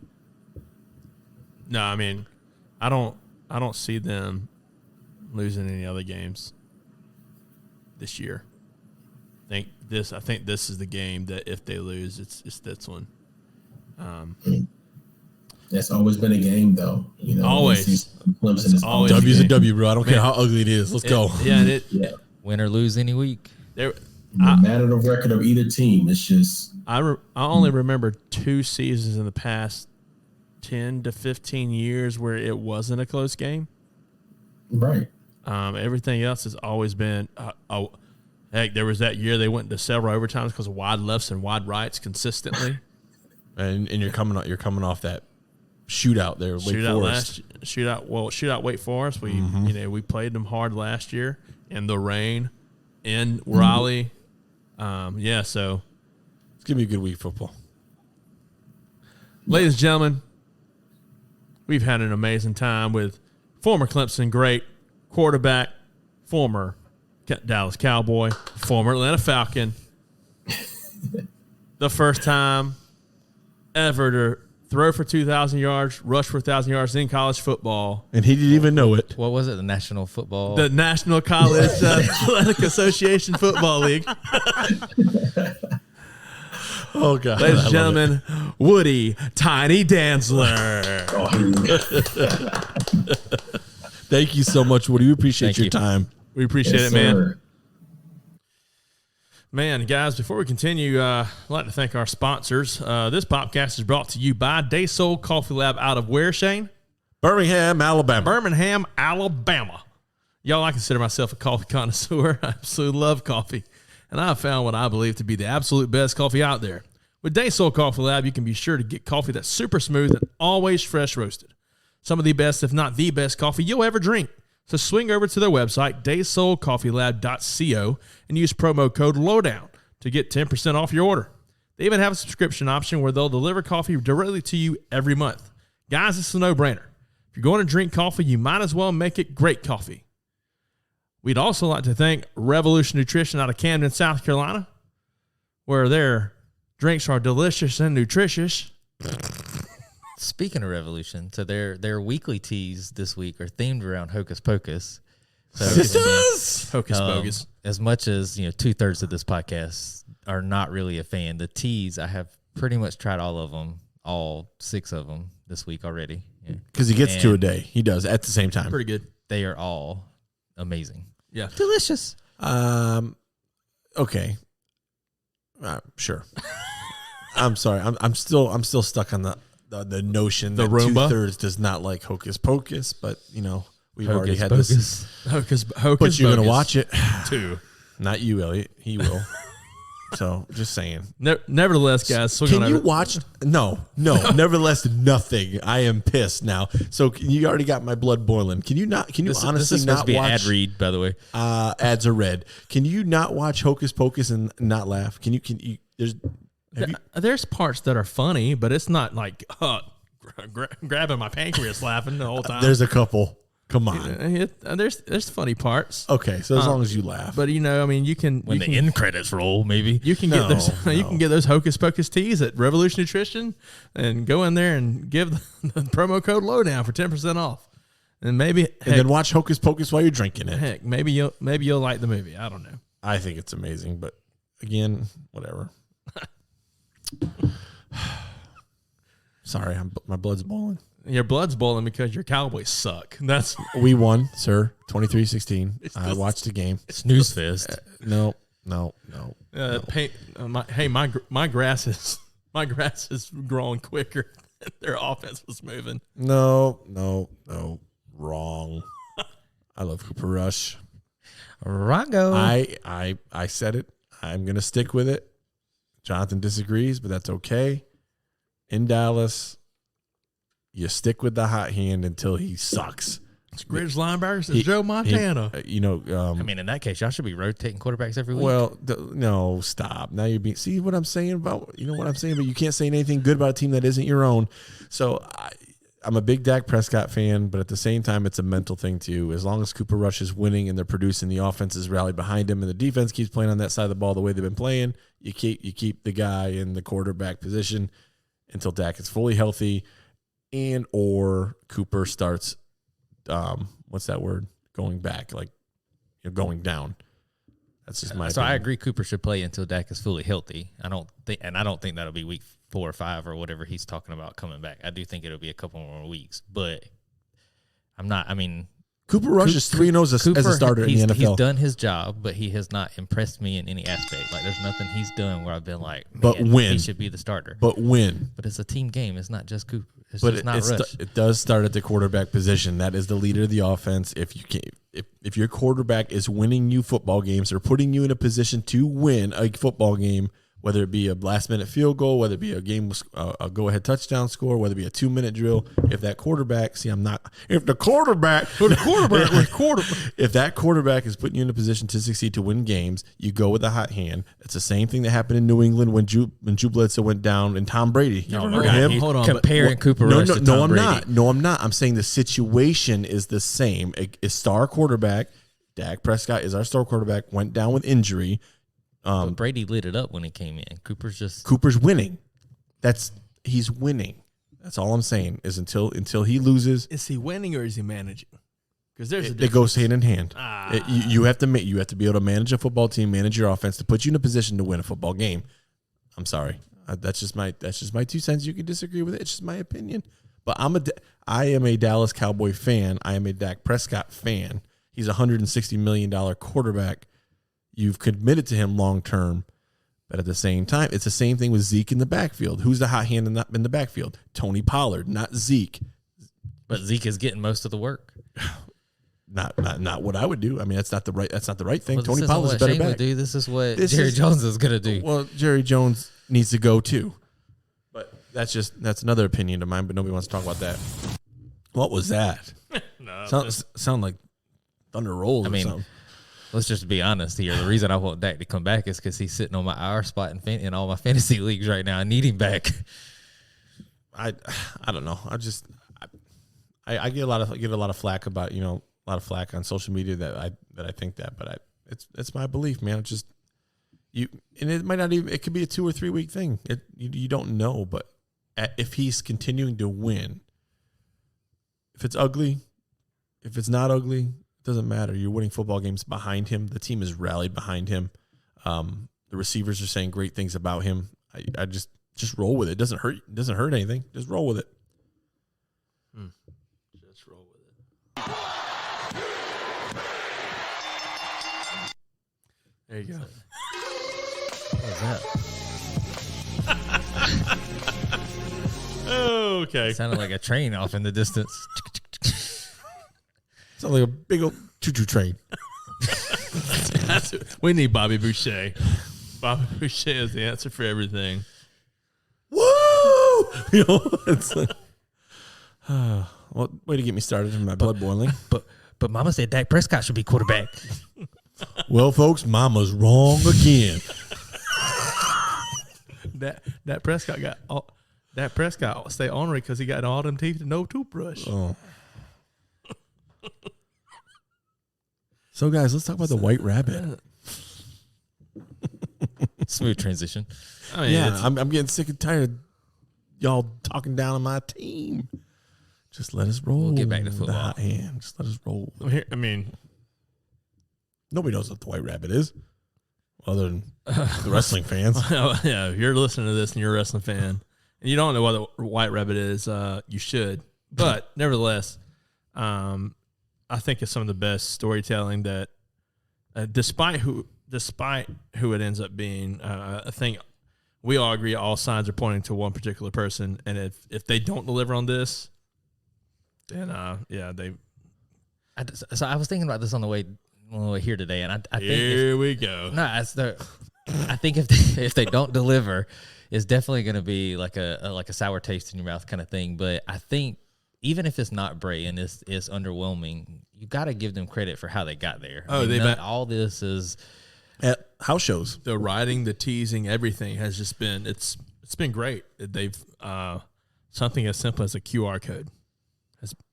has been. And it started before the QR code, right? It started with the house show, the live event, the lights going off, that music, White Rabbit. But song. I mean, it's the QR code is all the stuff that's coming with. I mean, all the QR codes. I mean, whether it be Wyndham Hotel or some bunny in Italy. Some dead it's just bunny. It's so random, but it all works. So I mean, no matter who it ends up being, I'm just impressed with how they got there. I mean, the fact that if it's not Bray, they're definitely making you think it's Bray. So I mean, and that might be what they want. I mean, we don't know who it's going to be. It could be somebody. Listen, if that could source serve a purpose, if that source coding was legit, I still haven't checked it. Matter of fact, I could check it on here. If that source coding's legit, though, that's pretty cool. But with the Alistair, Alistair Black theme music, yeah. But no, I mean, Shane shared it in a group chat where, Corbin, Kentucky, which is 40701, and then you see Wyatt's, White Rabbit recording studios and Wyatt's garage or whatever it's called. And then let's talk about how White Rabbit Records is getting involved with this on social media, on YouTube. How they shared, I shared some video that they posted, and it was a zip code. And where did that zip code take you to? I can't even remember because that's the one that took you to the it took you to Wyndham. Maine. Wyndham, Maine. Yeah. And it was spelled correctly too. It was like his name too. I'm like, oh boys. So what was just I guess me giving WWE their props for the way they're going about it. So when I first watched the video, I had not read anything about what the zip. I mean, I think you posted the zip code that flashed on the screen, and that's where it took you to Corbin, Kentucky. But I looked at it as a date. I was like, okay, like April 20th, 2001, or whatever it was, whatever the numbers were. And I Googled WWE in the date to try to see if there was some significance to that date, because that's what it looked like to me. So I mean, they're definitely making you intrigued. The latitude longitude thing that I shared, like that. I mean, after I searched it, or after I found it, I went looking, and it was definitely out there. But I had not read anything at that point that showed anything about the latitude longitude. I just saw the numbers, and I was like, this is like coordinates. And then I put them in Google Maps, and then it came up with this big white bunny out in this middle of this field in Italy, and I was like, oh, that's so good. Yeah. How the heck did you find that? And then you also had the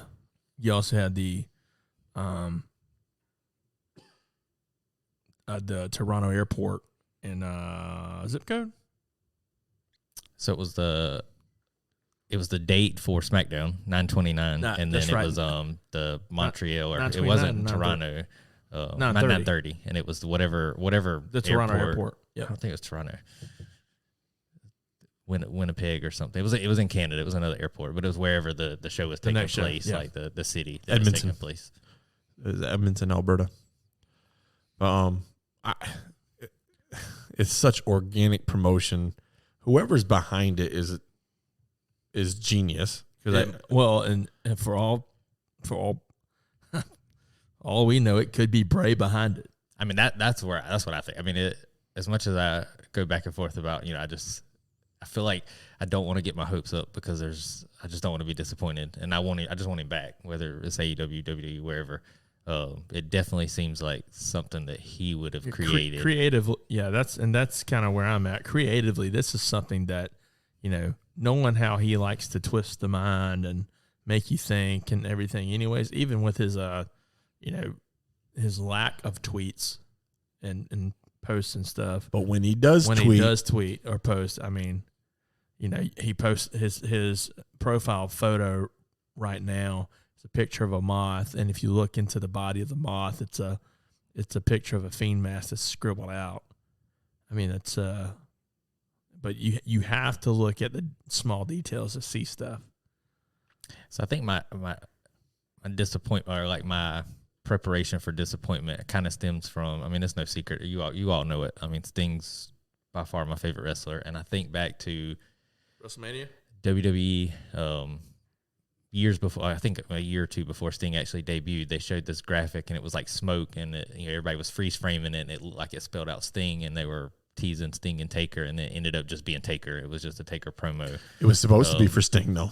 But so like things like that, like I'm like, like I feel like I know where it's going to end up, but I'm just holding out that I'm not fully committed. It's one of the, I can I get what you're saying right there, because it's one of those things that oftentimes it seems WWE has built a narrative or created something ahead of commitment. And I don't know if they do that in hopes that enough people will talk about it that it kind of forces the hand of the other talent, because they're thinking, oh, well, you don't want to let the fans down type of thing. Or if it's, I don't know what their thought process is on that. But yeah, historically, I can definitely get on board with what you're saying on that. But, speaking of, you mentioned Alistair earlier. You mentioned, how long has it been now? Did it happen after this past week's Dynamite? Malachi Black asked for his release, or is that? It's been weeks. It's been a couple weeks. Mm-hmm. Recently came out today that, Malachi went live this morning saying that he was not leaving AEW, that he had a contract to fulfill. Buddy Matthews has kind of said the same thing. Brody King, he never even mentioned leaving, but rumors are that Tony Khan has definitely kind of gotten much more stricter on allowing people to get out of their contracts early. Matter of fact, we saw a message this morning from a source that kind of said, yeah, TK is definitely cracking the whip around here, type of thing. Well, he needs to. Contracts are contracts. You when you sign something, it's a legally binding contract. You need to fulfill it. I mean, even if there is a legitimate reason that you want to do something else, I think it's a moot point at that point. You choose to sign. Rumor always said 5-year deal. But Malachi came out and said he doesn't have a 5-year deal, so who knows even how long his contract is. But regardless, you have a legal obligation to do a job or to do your job for company, XYZ. Your feet need to be held to the fire to fulfill it. So I looked at it. I mean, I think last week on the podcast, just mentioning that, to me, I think the term conditional release was always just kind of stuck out to me. Like, why not just say release? Like, even if there's terms in the release, WWE has 90-day non-compete, and they don't say conditional release when they release people. So that always kind of stuck out as a point for me, where I always felt like it was just used as a business way to say they were taking time off or suspended or something. Not that they were actually released out of the contract, or like, hey, if you do all this, like, we're just gonna kind of follow suit. And I read something today that mentioned Tony cracking down about how, if they're going to ask them for the release, he's going to say no. If they want to sit at home, that's fine. Like, he'll just extend their contract. Like, if they sit at home 6 months, like, he'll just extend the contract 6 months. To me, that would be where I think the conditional release comes into play. Like, that term comes into play. Like, if you're conditionally released, then that at that point, I mean, because their contract might not have said that, but if you conditionally release somebody and they're taking time off, then when they come back, like, their contract is still valid. Like, they just pick up their contract from where it left off. So to me, I don't know if Malachi was ever really planning on leaving. To me, it just seems like it just started, because even the buddy thing kind of took wind pretty quickly after Malachi asked for his release, and it was reported today that the reason he was absent and is going to be absent is due to him having to go back to Australia to handle paperwork for his work visa. So, I mean, that sounds like a legit issue. I mean, not something that. And even coming from a contract standpoint, if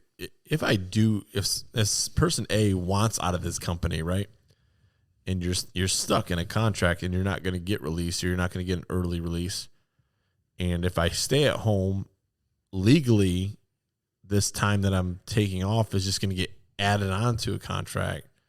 I mean, it's better to bite the bullet and just do the job and get it over with, rather than having it extended any longer. But especially if you're, like you said, if you're wanting out, then, I mean, yeah, it makes no sense to prolong the process.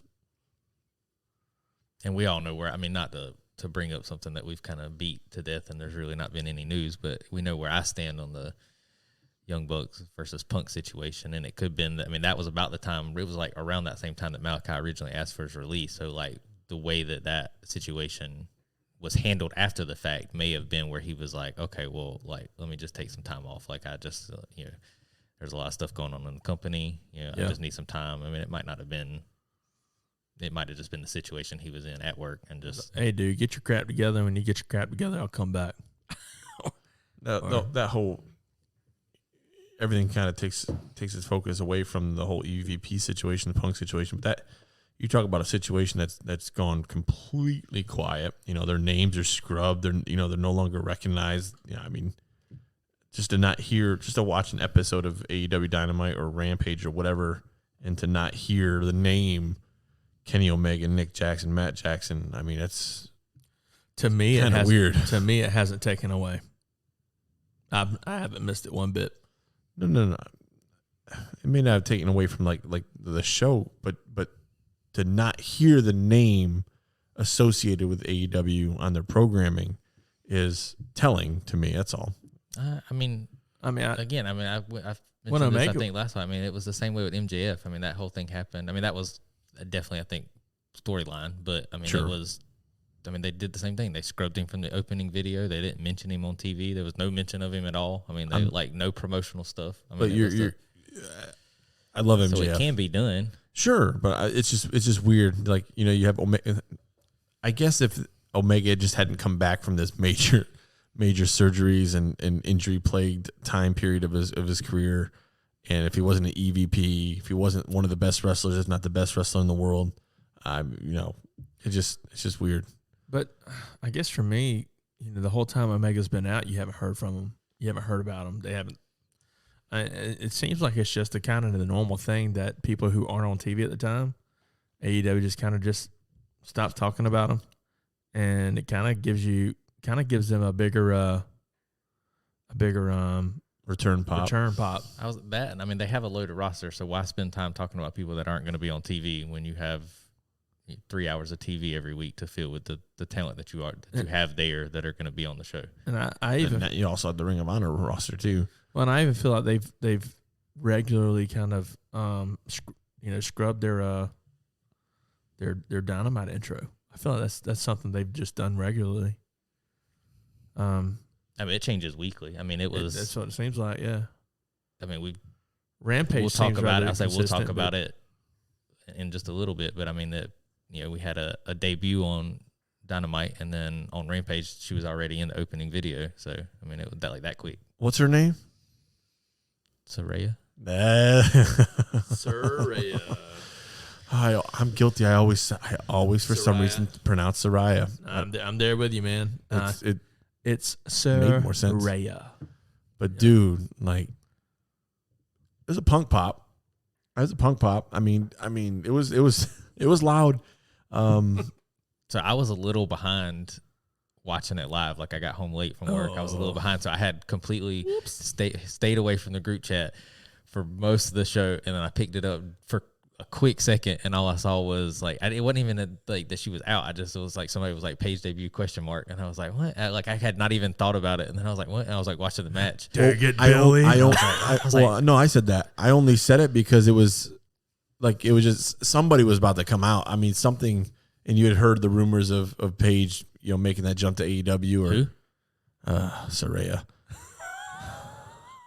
Saraya. This is my house. But I just the way it was going, and I watch my TV from my source, so it's a little bit behind anyway. But just the way it was going, you could tell somebody was gonna make a debut, and I was just like, Paige debut ? And I think Elliot was like, Paige debut. I'm like, and then it was like 15 seconds later, the music hit. By the way, the music was amazing. Oh, yeah. Absolutely phenomenal. If that's Mikey Ruckus again, God almighty, dude. I think he's It's not Mikey Ruckus. It's not. Yeah, That's the band of the guy she's dating. Oh, that makes sense too. I didn't know if he pieced it together or not, or had some sort of production in it, but But I saw the message before the match started because I was behind, and I was like, "What?" I was like, "What are they talking about?" So when the whole match, even though I didn't know she was coming out, the whole match, I was like looking for spots. I was like, "What were they talking about?" Her debuting, and then I could tell because I was looking for it during the match. I saw the camera guy standing on the ramp looking the other way, and I was like, something's gonna happen. I was still excited, but it didn't quite. Hit the way it should have because it was kind of spoiled a little bit. For me, it was one of those things that the match and stuff ended, and you're kind of waiting. You're like, wait a second, we still got some time. We got a lot of time. We still got a good bit of time left. So it's just kind of thinking, all right, something's got to happen. But she looked fantastic. She did. She looked very, very good. Yep. Got blocked by Teddy Long. I mean, yeah, she definitely she looks seasoned in a good way. I mean, she's definitely not the 18-year-old girl that was signed to what's the name of that company?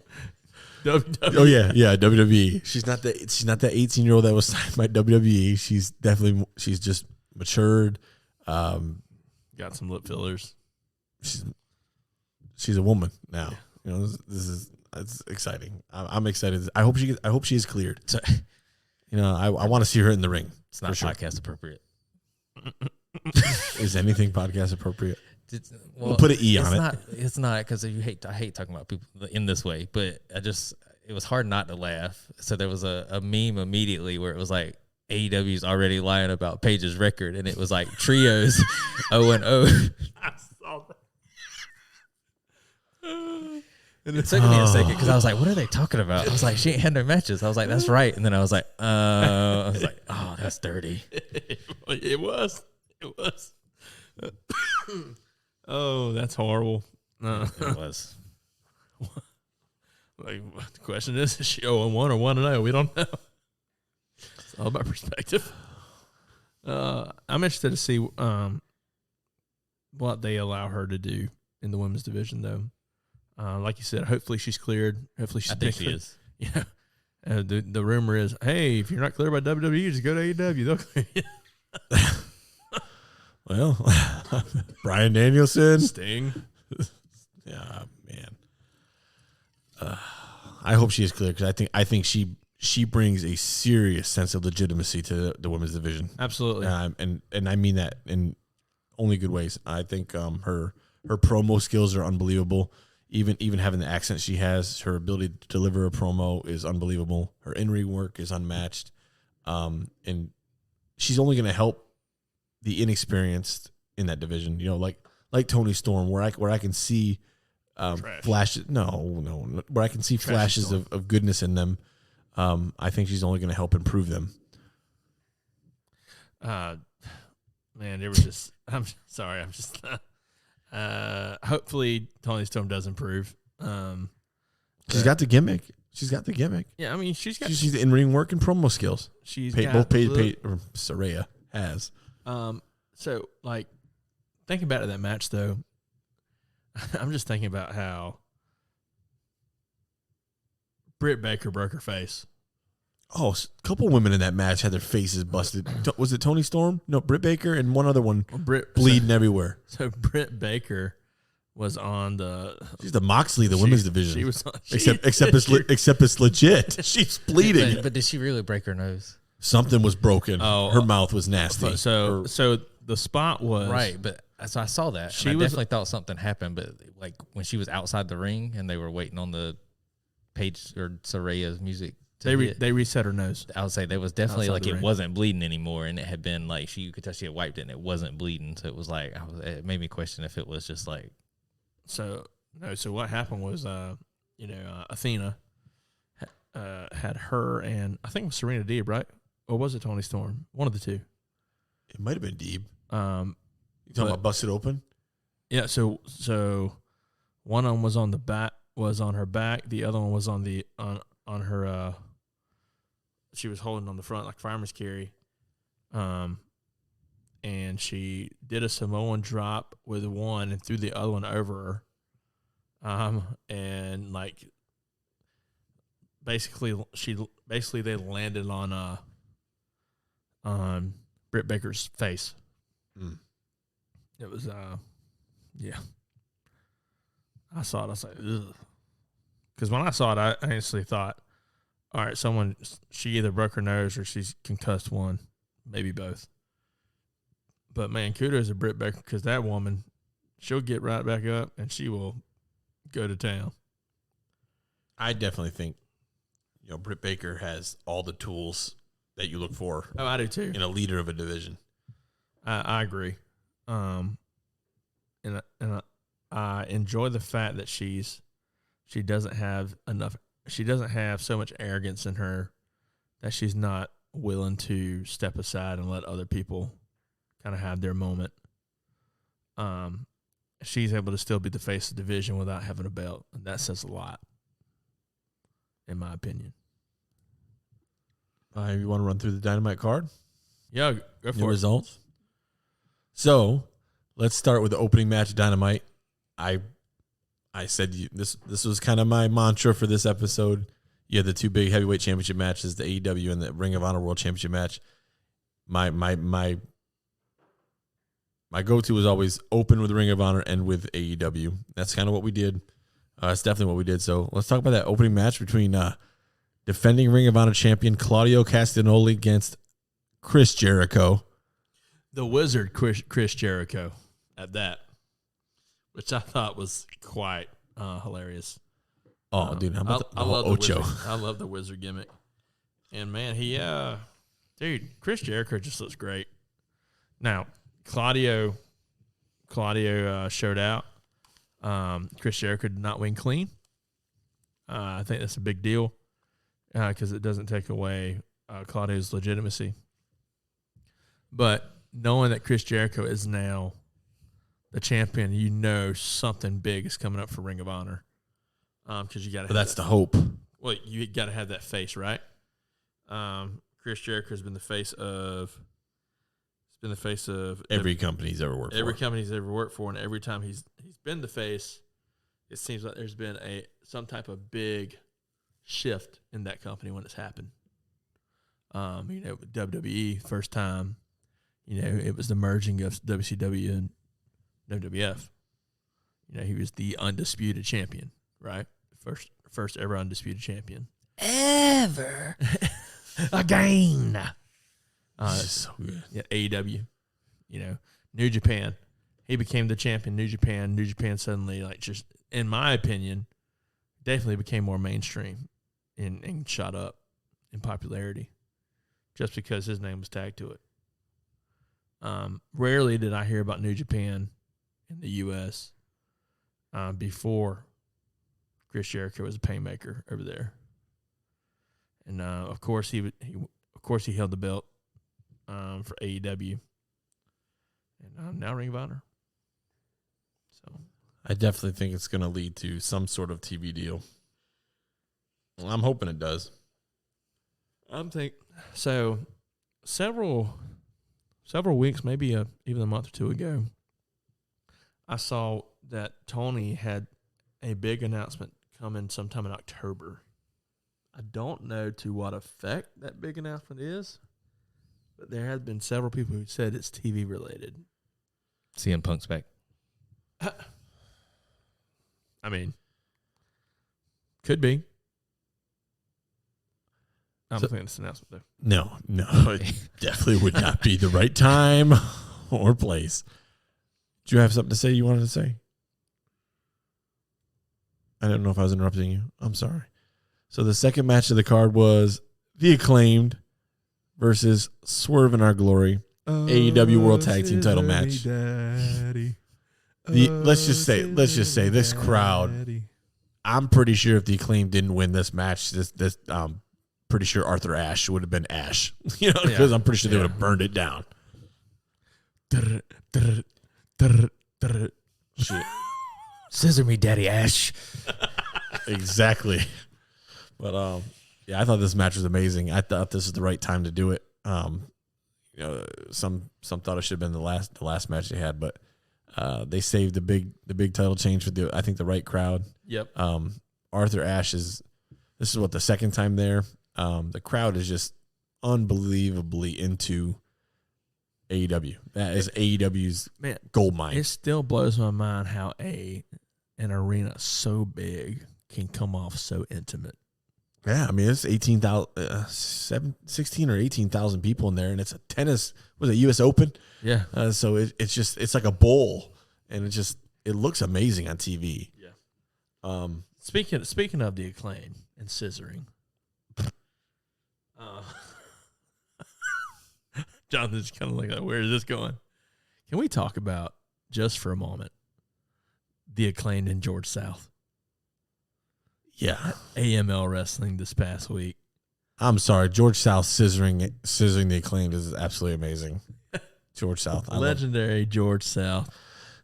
You best believe I'm going to reach out to George South now. Gets in the ring, and he scissors the Acclaimed, and man. I heard the place went nuts. I've seen a couple YouTube videos. It's quite a pop for sure. For sure.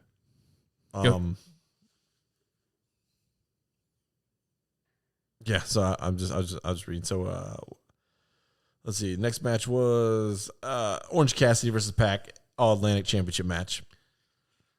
Man, I think Pac does such a good job of just being the anti-hero or anti-hero, however you want to say it. He he can play whatever role he needs to play, and he was able to switch to a heel very quickly in this match against Orange. Use some underhanded tactics to win. He's just Pac. He is. He's the bastard Pac. Not X-Pac, just Pac. Yeah. And here's what I love. Not Tupac, just Pac. This is now the second or third championship match Orange Cassidy's been in. Different title, but that you just like part of you, man, would love to see Orange win, but the majority of you knows that he's not going to. But man, no matter what match it is, they make him. They don't. It's not a squash by no means. Orange Cassidy is a legitimate professional wrestler in this company. He's legitimately put in positions where, like, man, he can make a believer out of you. Well, and quote unquote gimmicks pushed to the side. The man can go. So good. I mean, you got to look past the hands and the pockets and the kicks. I just every time I see him in the ring, I'm just like, man, he is so fluid. It's so smooth. Don't make sense. And that crowd was nuts for him. So let's go to the interim women's title match. Yeah, Toni Storm defending against Dr. Britt Baker. DMD versus Athena and Serena Deeb. Serena Deeb. So, she looked like she's maybe put on some muscle. This last match, bulking up. And that's something I kind of noticed was whenever she came out, she looked like she didn't and this isn't a bad thing, by any means. She looked like she was maybe, like you said, bulking up or put on some muscle mass. But I thought for the most part, pretty good match. Four-way matches aren't always easy. We kind of know this from being in the wrestling industry ourselves. It's not always easy to put on, a lot of moving parts. But I thought for the most part it was well entertaining. I thought Athena looked great. They made her look very strong. And the most devastating move in sports entertainment is what ended the match. Roll up. My favorite move. But let's not. I heard you like the small package. Yeah, what can I say? Schoolboy. But the match was overshadowed.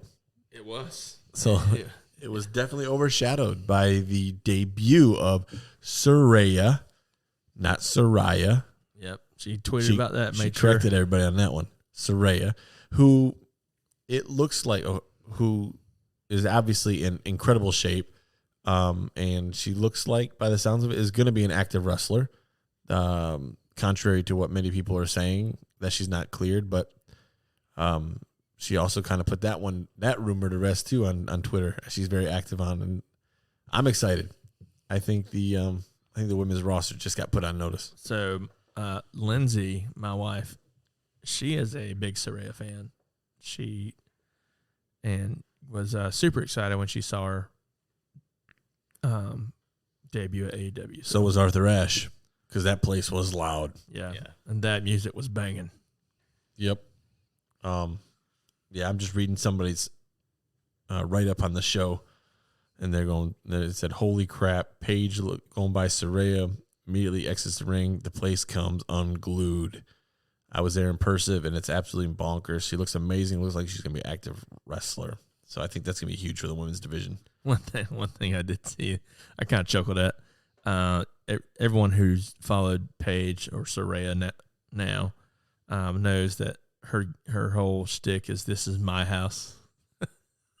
Someone said, you can't say this is your house. You've only been here for like 5 minutes. And then the perfect match to end this amazing episode of Dynamite, the AEW World Heavyweight Championship match, Bryan Danielson versus Jon Moxley. Best match of the night. I mean, maybe second best match of the night, but the two championship matches really stick out, the way they opened and closed. I mean, this match was unbelievable. And talking about that, can we just talk about how I think something that I feel like is one thing that AEW does really good is how they book their card from the placement from start to finish. That's one thing I've always felt like they've done a really good job of. And Grand Slam and Arthur Ashe was no different. Like you said, the best match of the night was by far Bryan Danielson versus Jon Moxley. And they put the belt on the guy who I think is most deserving. As much as I wanted to see Bryan Danielson win it, you don't stick it to a guy who just decided to give away 6 weeks of his vacation to come and. How about the finish? That chokeout finish. I mean, I did the Death Rider on the stage, rolled him in. I don't know that I expected anything different. I loved it. I just thought the way it was done was absolutely incredible. I think it worked, and it made him look big. I mean, for both participants in the match, the finish definitely worked. Well, and especially with being part of the Blackpool Combat Club. I mean, it's kind of one of those things that, hey, we kick people's faces in or else choke them out, and either one of the two was going to happen. Either A, Moxley was going to get his head kicked in, or else Danielson was going to get choked out. I think that's the only way you could finish that match. So what? I mean, did y'all have anything else to say about the title match? 'Cause what I had to say was just about Dynamite as a whole. So what I liked, I didn't actually get to catch a lot of Rampage, but what I will say, so I think this week Rampage was 2 hours. I think it goes to show that AEW would be beneficial with just a little bit more TV time, because you only had 5 matches on the Dynamite card, and it never seemed like there wasn't enough action, but it was the key moments. I mean, the Rampage card was like loaded with like a lot of matches, so it was like, I think if they were to have 2 2-hour shows, they could have Dynamite be the focus show, the wrestling, the promos, the storytelling, like all the key moments, and then a lot, with Rampage being taped most of the time, I mean, you already miss out on some audience, but then you can have a lot of the quicker, just kind of showcasing talent matches and stuff. So I definitely think that would be kind of the way to go. I was just surprised. I mean, it was 5 matches, but it never seemed like there was a. Yeah, they gave each, still a lot of storytelling. They gave each match some good time. The main event started with like 20-25 minutes left. So, but I didn't get to catch Rampage. I mean, there was 8 matches, I think, on the Rampage card compared to 5, and I did go back and watch the opening because I saw that the Great Muta came out at the Sting match, and I was the old school wrestling fan in me just had to tune in to catch that. So I went back and watched that part, and I have all intentions of going back and watching the rest of it. It was a busy weekend for me, and I didn't get a chance to to catch a lot of it. Well, and to that note, we ended up finding out that Sting will be making his debut with Noah, Noah. They call it Noah? Mm-hmm. With Muda. Versus the Great Muda in 2023 for the Muda's last match. That's what they announced? Yeah. They said Sting would be a participant, so I don't know if it's just I think he's going to escort him. or if he's just going to be involved. I don't know if he's actually okay, because I thought I read where they were facing each other, but I could be wrong. So yeah, I wouldn't book that. I mean, I could have as being involved in the match. I could have misunderstood that. I gotta. But man, it's Mikey Ruckus talked about the putting that together. The Great Muda's entrance music. So AEW tweeted, one of Sting's greatest rivals of all time, the Great Muda, joins him as an ally one last time in America here at Rampage. And then I think it was right after that, Noah said Sting will take part in Great Muda's retirement match. So they didn't say how. They just said he will take part. Noah announced it. It says Pro Wrestling Noah announced that Sting will team with the Great Muda at Muda Final Bye Bye, the event that will feature Kenji Muto's final match under the Great Muda persona. Nice. Hope somebody turns on him. That'd be cool. I don't know. I think it's going to be great. So, yeah, that was Dynamite. Yeah, it was pretty good. Pretty good night. Pretty interesting, night to night as well. God, I can't believe it's already time for Dynamite again. Yeah, I'm anticipating a good card. I saw one match earlier.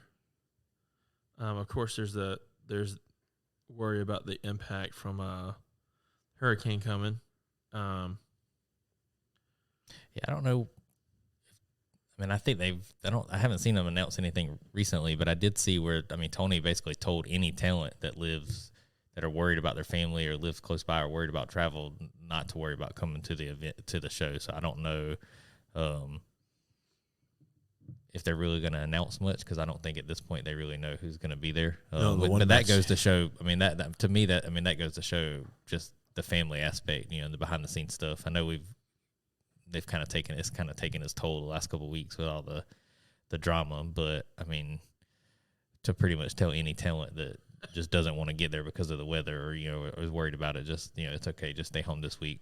We got it covered. So TK tweeted, for everyone at AEW, in case you missed our email, anyone worried about Hurricane Ian affecting your travel or home or your family life, it's voluntary to come to TV this week.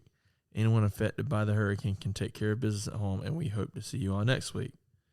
I guess he got some flack or something. He said, literally, the first line says, in case you missed our email. Yet I'm getting asked why I tweet this instead of sending an email. In case you missed our email means we sent one. I still got questions after the email, so clearly people had missed it. So I followed up with a tweet. Tony is funny. So there's only two matches that are announced to my knowledge, both of which, Elliot, you love the Ring of Honor World Championship match. It's Chris Jericho defending against Bandito. Yes. Okay, so that's what's that B word we like to use? Banger. Exactly, and of course, what I've been waiting for. Bop. It's a bop. What I've been waiting for again. Big-o. Juice Robinson on AEW programming. Yeah, that against John Moxley. Which I'm interested in this because it's the first AEW World Champion John Moxley set to take on Juice Robinson in an AEW World Title Eliminator match. I don't understand some of the way they're booking these things. I just don't care. Juice Robinson's on the card. That's all I care. I can't wait. Hurricane pending. Juice is on the loose. Exactly. Juice is on the loose.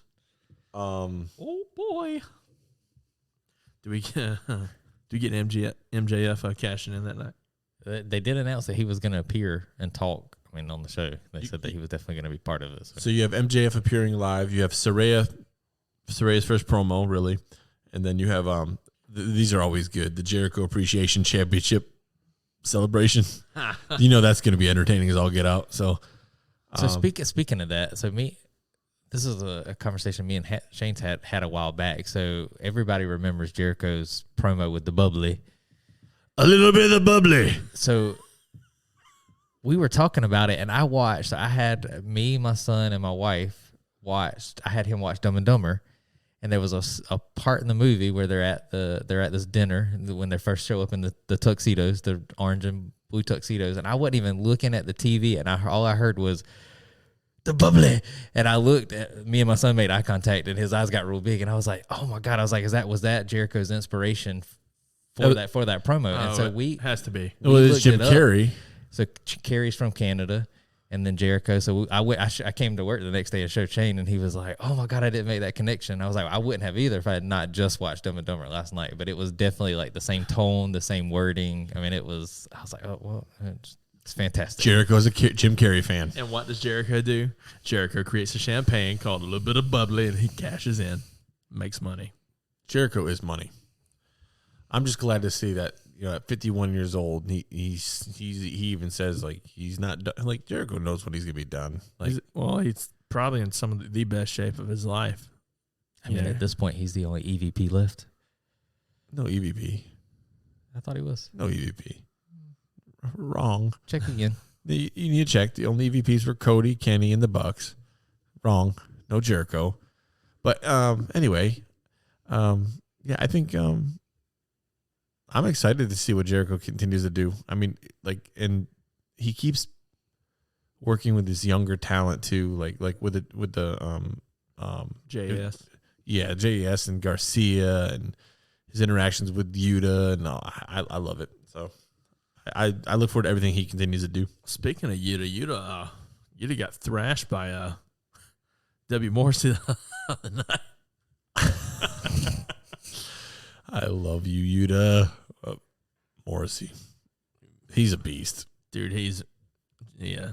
I looked at it as he got screen time with MJF. Yeah, that's how you got to look at it. Yeah. He got the rub. Yeah, I mean, man, W. Morrissey he's just a guy that, talking about somebody who's completely turned their life around in regards to getting in shape and stuff. I mean, that's a guy who looks like $1 million right now. You don't even realize how out of shape he was physically in WWE until you look at him now. Yeah, and it's like that's night my point. and day. Yeah, oh yeah. I mean, he is jacked, and that's scary. And he even, he's even been open about that because he blew his knee out and got battled mental health and depression a lot, and just kind of took control back of his life and started cutting weight, getting in shape, and all sorts of other stuff. Man, dude, he's a monster. I'm sorry, a 7-foot tall guy with a 6-pack is scary. And he is scary. I mean, look at Braun Strowman. Braun Strowman, another scary dude, is in a much better shape now than he was when he was first with WWE. And you see him cranking softballs. I absolutely love watching him. So his dad was like this national softball player, champion, yeah, all sorts of stuff. Yeah, I keep wanting to say Titan, sure, but Strowman.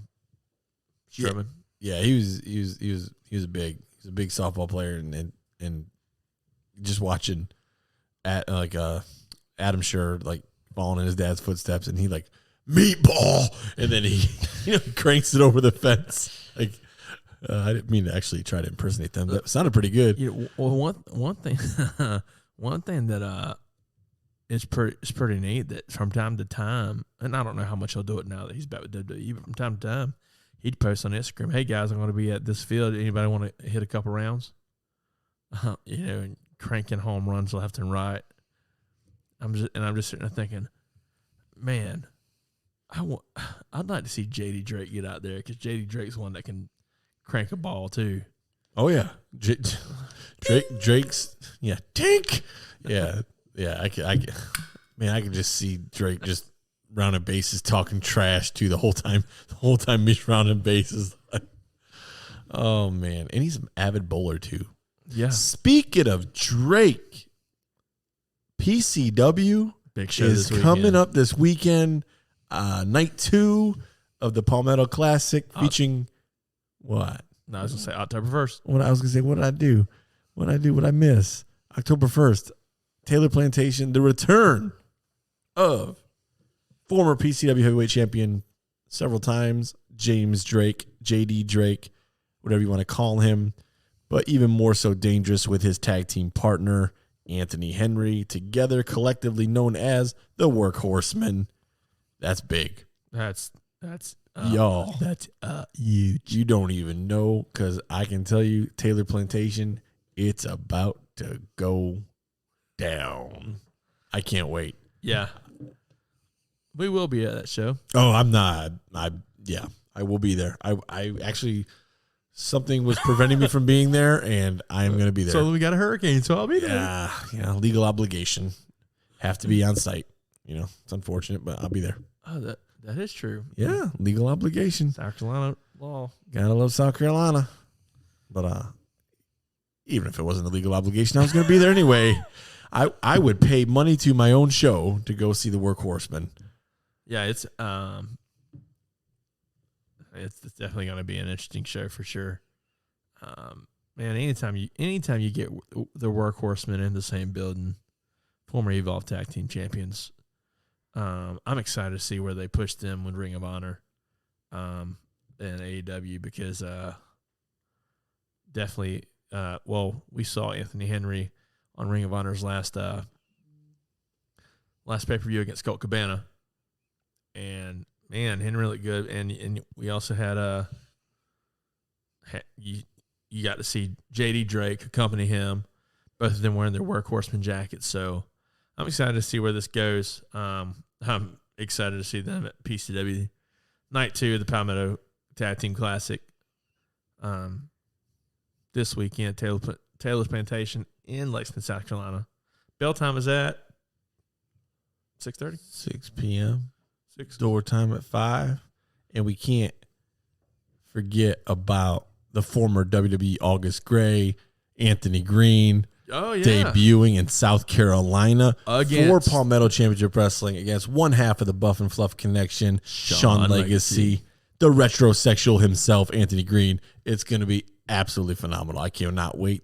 And to have PCW as his debut in South Carolina, if he's going to debut in a state, you might as well debut for the best professional wrestling company in South Carolina and perhaps the whole Mid-Atlantic. Hey there, Gary Lamb. I just can't wait. Just saying. dude. Yeah, it's gonna be big for sure. I'm stoked. Start calling that roasting lamb.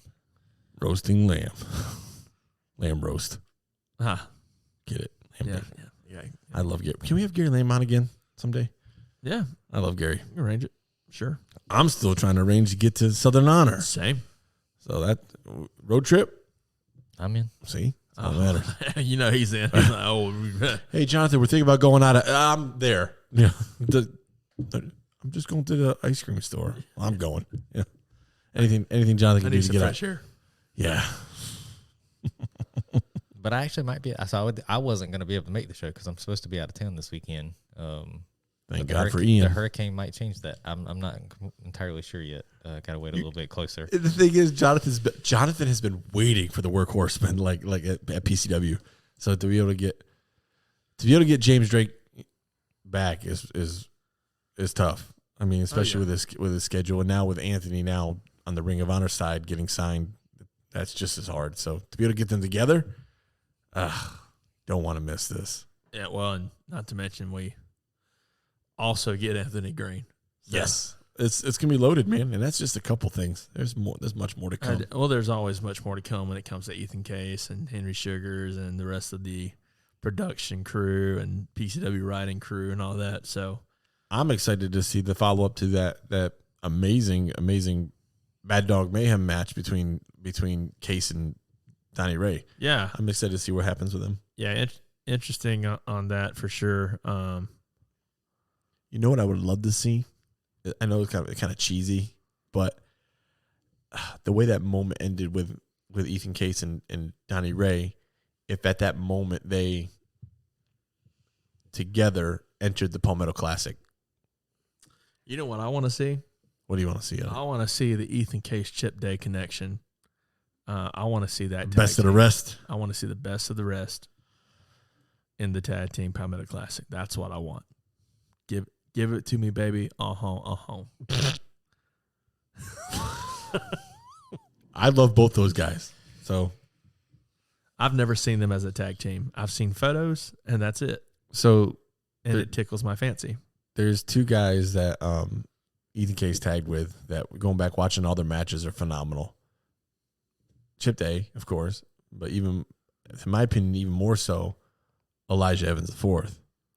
Oh, yeah. That those two together were way ahead of their time. But I digress. PCW this Saturday. I can't wait. Speaking of not being able to wait for stuff, we got to find out earlier today. Well, before we get to that section, I do want to touch on just a few other WWE stuff, though. Oh, let's touch on it, brother. So we did have another return on Monday. It wasn't quite as big as Soraya's AEW debut, but who was it? Candice LeRae. Oh, Johnny Gargano's wife. The Purple Pixie. I Or was whatever talking about she's- Edge, but I'm just kidding. It's Edge again. Well, hey, I was talking about Candice. Hey, but legit though. Speaking of Edge, we'll get back to the Candice, but He's the White Rabbit. no. So everybody's talking about the White Rabbit. So now everybody's talking about, it's Bray, it's Edge, it's Malachi. Well, let's eliminate who it isn't now. It's not Malachi and it's not Edge. So I just, process of elimination. If it's Bad Bunny, I swear to God, I'll never turn on my TV again. Or if it's the Gobbledygooker. Adam or Rose, because the address Even was worse. something Adams Road. It was Adams Road. Wade Adams. Wade Adams is the bunny. But go ahead, Candice LeRae. But no, it was good to see. I mean, it was good to see her on the main roster. I think it was kind of inevitable once Johnny came back. But she looked good. Well, and you're setting up that War Games too, so makes sense. And then what I think is probably the best storyline thing going on right now. We the ones. That happened on SmackDown was the Sami Zayn being introduced as a honorary Uso, and the way they did it was fantastic. The whole thing is fantastic. I mean, it's just Rikishi finally acknowledged him today. Four brothers, and shared a poster of the Four Brothers movie poster, but had the Usos and Sami Zayn's all face kind of photoshopped in. So I thought that Jimmy J Solo and I thought Sammy. that was pretty funny. But I definitely think it's probably the best thing storyline wise right now in both companies. I love the Bloodline stuff. Anything the Bloodline. People talk about long-term storytelling. They just keep posting these pictures where Sammy's behind. He's always in the pictures.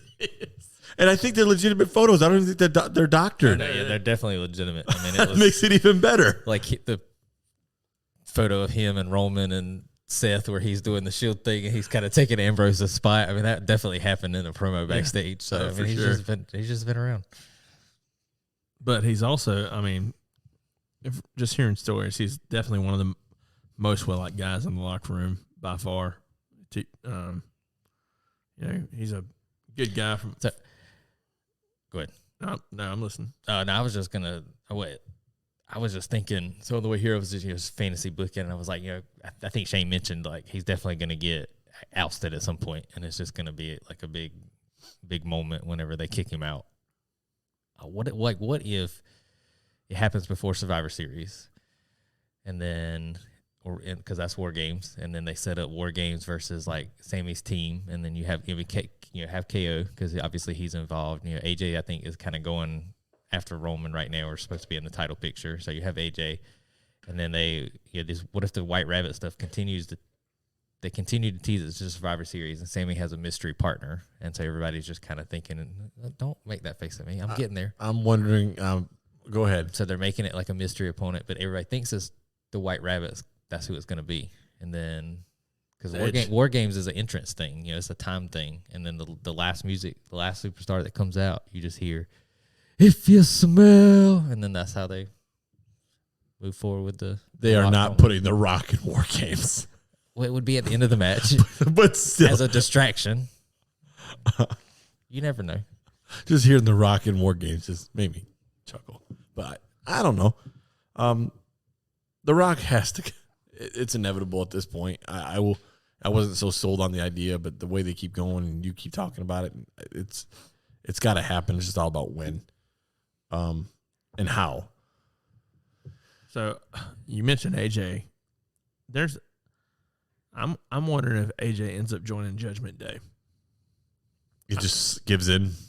Yeah, I see it happening. I could see it. A heel AJ. I do love heel AJ for one.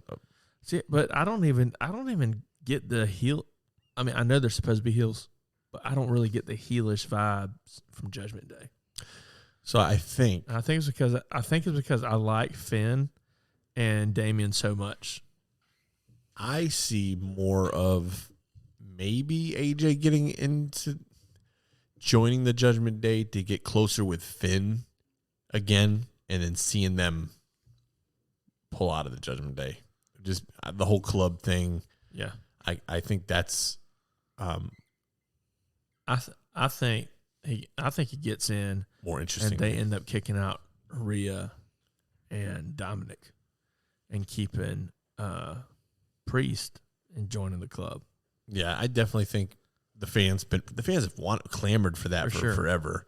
They always teased it, but they never did anything with it. But I think now, again, I think with the Triple H thing, obviously they're firing on all cylinders. I think they're more in a mindset of give the people what they want, judging by the things they've been doing. Give them what they want, but make them wait for it. Exactly. Yep. The right time, the right moment, the right place. That's why I think this whole Bad Bunny thing, or White Bunny, whatever he is. Bad Bunny. I think that's White Rabbit.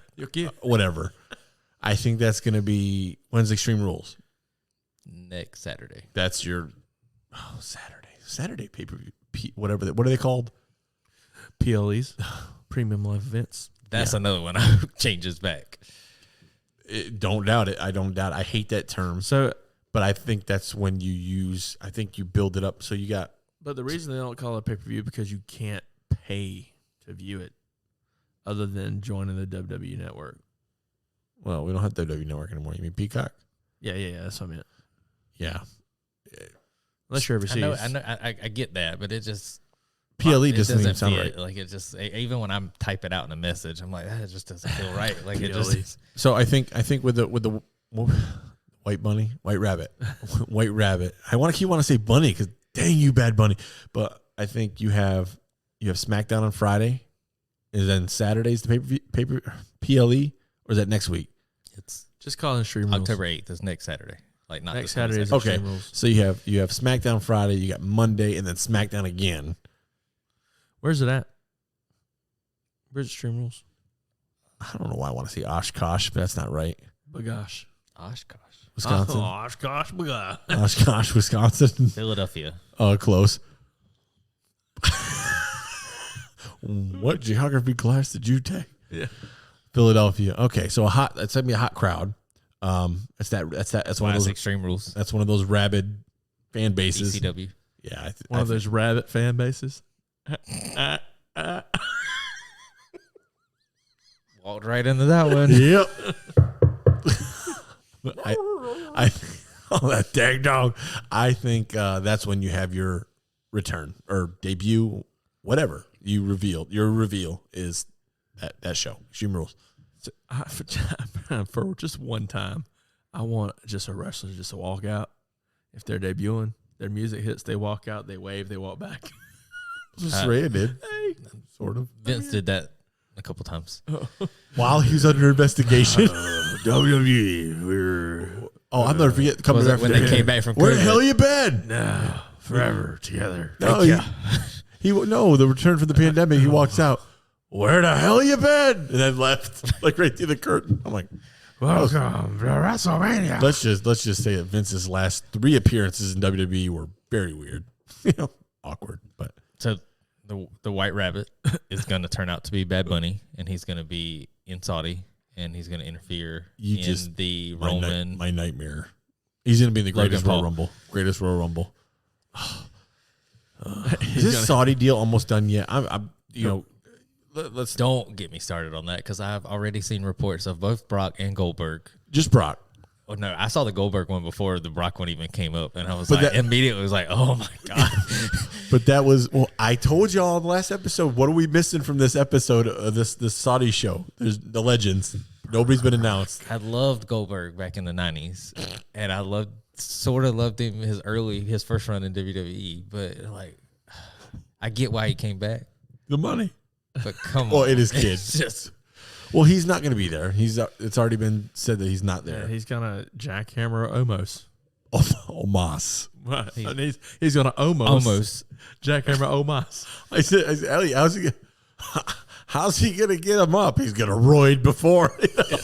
He's gonna roll it out. But I definitely think Brock's there, which is a good thing. Well, is he going there to get the paycheck, or is he still under deal with WWE, or both? Yes. Yeah, I mean, so what would they say? What they say the rumor was he was going to be doing? Kim and Bobby Lashley. He's going to take the belt. which I could, He's going to take the belt. U.S. belt. He takes the belt match- from everybody. but even if he just showed up for that match and there was really not a whole lot of promotion behind it, that match makes a little bit more sense to me because him and Bobby have both wanted that match for a while, like because of the MMA background and stuff like that. So that one I could see. That one I don't think would be as bad. But what if they made it a match and it was a non-title match? They won't. They won't. I mean, It's the Saudis. yeah, but it's a mid-card match.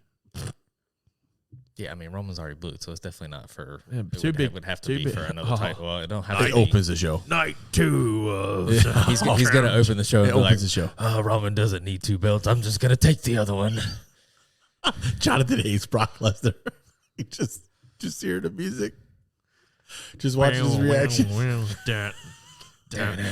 God dang it! He just leaves. Oh, but yeah. I mean, there's got to be some other legends like- to bring in. Brock's gonna end up being the White Rabbit, and I take back everything I said about creative at that point. Why do I just picture Brock in this white bunny suit? Oh Lord! Hey, if you ever want to have a good time, let Brock Lesnar be number 30 in a Royal Rumble match and be in the same room with Jonathan Winburn. I'll go ahead and tell you. Oh no! It gets better. Hit Let him everybody lose. You got over there on that. Let him lose a match just to enter number 30 and watch Jonathan Winburn's reaction. Oh, it's so funny. I was just so blessed that night. Brock's to be able to opening the witness. show. He's entering the Royal Rumble. He better not. Or wait. He did it again. The Money in the Bank Money in ladder the Bank. match. But that was why I was like, he just shows up, does what he wants. I'm just gonna enter myself in the match after everybody's disposed of. I'm gonna lose on the night earlier in the night. And I'm just gonna insert myself as number 30, and it wasn't even insert himself. He was just number 30. He didn't attack nobody to take number 30. He just showed up as number 30. Oh, I love it. Well, speaking of, But I go back to the Saudi, man. Is that almost over? Are they going to keep that going? That's definitely a Vince thing. I mean, you just talked about earlier about honoring contracts. Yeah, but there's touche. there's ethical and Contract's a contract. it was Vince's contract. Cancel it. Well, speaking of There's a lot of money in it though. things being over, one thing that everyone thought was over is not necessarily over. Can't wait. And breaking news, Deadpool 3 is confirmed to star both Ryan Reynolds as Deadpool and Hugh Jackman as Wolverine. Ryan Reynolds confirmed the news on his Twitter account. Movie to be released September 2024. Yeah, bub. Yeah, 2 years. It sucks that everything seems to be 2 years away. But yeah, I'll Get to that in a minute. Yeah, yeah. Everything's 2 years away, but I'm excited. and I was, we said it off AEW air. demise 2 years away. We said it off air, but this can't be a cameo. There's no way this can be a cameo for Hugh Jackman. The way they're promoting it, the way they're already pushing it 2 years out, this has got to be a full up share. I mean, it's gonna be. I think it's gonna be. I wonder how they do it, but it's gonna be. The reason I think it's 2 years away is I definitely think it gives them time with all the Disney Plus stuff for them to figure out how to work it in. I mean, they've kind of already teased mutants a little bit in Miss Marvel, and I think they've already announced that Namor and Black Panther is going to be mutant. So they're getting there, but I think it just gives them time to kind of fully flesh out where they want to go with the mutant storyline. Do they kind of pick up from where they left off in X-Men Origins Wolverine, or do they kind of put their whole spin on it? Because Deadpool was in X-Men Origins. Yeah, Wolverine. Was not a fan. I wasn't a fan of that Deadpool either. But you're talking about the one with the face. Yeah, but we don't talk about that. He doesn't even talk. He killed that character in what Deadpool. In Deadpool, I think. Yeah, he at the end of the credits, he went back and killed all the old version of it. So that doesn't exist anymore. Yeah, it makes you wonder how they pick up, or do they pick up with a similar storyline, showing hey, this is how they met type of thing, and just. So we haven't talked about this on the podcast, but it was. So I know Shane don't watch TV. But I finished Stranger Things. We'll talk about that, right? Of course. Have you seen any of the stuff from Miss Marvel? I mean, She-Hulk. No. So in She-Hulk, the one with China. No. Sorry. Okay. Hulk smashed. Jonathan doesn't want to laugh, but you could chuckle, give a little. Well, I was just thinking Jay showed up as She-Hulk more recently, but she did. Actual She-Hulk. Yeah, and she kicked down a brick wall, almost made a Titus O'Neil, but. But in She-Hulk, She-Hulk is a lawyer when she's not as She-Hulk, and so there's a website.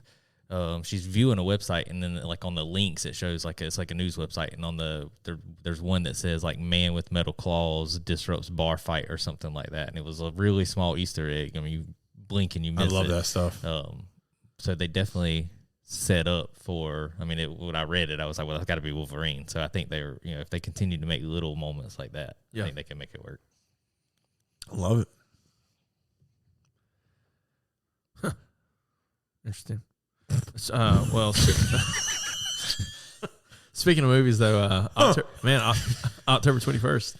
What's that? Black Adam. Oh, Lord. I mean, this is going to be the second biggest movie of the year. It's going to be the second biggest movie of 2022. Top Gun. Top Gun #1. Yes. Black Adam's not tracking that well right now. Yeah, but give it a little bit. Another month. I think it's gonna be The Rock's biggest movie, without a doubt. I'm intrigued. Sorry, I don't mean to be playing footsie with you. I'm ecstatic. I don't know who I played footsie with, but I'm ecstatic to see a DC movie done right. I think that's what we're gonna get. I hope so. Yeah, please. If Dwayne Johnson can't do it, nobody can. That could be accurate. That could be accurate. I'm a DC fan, which is what sucks because even though I'm always a fan of the DC movies, I've enjoyed the majority of them. A lot actually. I mean, thinking back to all the DC movies, I think the ones that stick out to me was the first Wonder Woman. I think that was better than Wonder Woman 84, but the first one was really good. Aquaman, I thought was entertaining, and I do like Jason Momoa. Roman Reigns. Yeah. I still wish. Please, can somebody make the Jason Momoa cut of The Crow happen as Eric Draven? Because that would be phenomenal. I agree with that. That's my #1 favorite movie of all time. Nobody really knows that, but Brandon Lee's The Crow was amazing. But Justice League. I thought Justice League was entertaining. I thought Man of Steel was good. Oh, Batman vs Superman. That one I thought was really good too. Snyder Cut Justice League was better. Snyder Cut was I agree. phenomenal. Way better. It's not even close. And I like the Snyder Cut allusions to Jared Leto as the Joker. Seeing Jared Leto as the Joker in the Snyder Cut, to me, was 1,000 times better than how he was as Gangster Joker. Well, see, that's where, I mean, the director of Suicide Squad came out and said that the movie we saw, wasn't his vision, that there was so much recorded or filmed with Leto as the Joker that didn't even, they could basically just make a whole movie off that. I mean, that they took out so much then stuff. release it. And so, and that was what he wanted. It. He was trying to get fans to do the same thing, like release his cut. He was like, it wouldn't even take that much. Like the Justice League took a lot because it was a lot of like special effects and stuff. And he was like, mine was ready. Like the scenes were there. It was filmed. Like all we have to do is like cut and splice. But Warner Brothers came out and said, I mean, they weren't going to do it. Speaking of Jared Leto, there, I was a fan of Morbius, and a lot of people weren't. I didn't. That was horrible. I didn't Absolute trash. I was a fan. Garbage. I liked it. It's rare me and Jonathan agree. But so Jared, going back to Jared Leto, like the Snyder Cut version completely changed the opinion on Jared Leto as a Joker. But I think Jared Leto was a bad cast as Joker. Period. I know a lot of people disagree with that, but I'm not a fan of Jared Leto as Joker. Again, Snyder Cut changed that, but I did not like him in Suicide Squad. I didn't like Suicide Squad at all. Either one, or just the first one? Either one, really.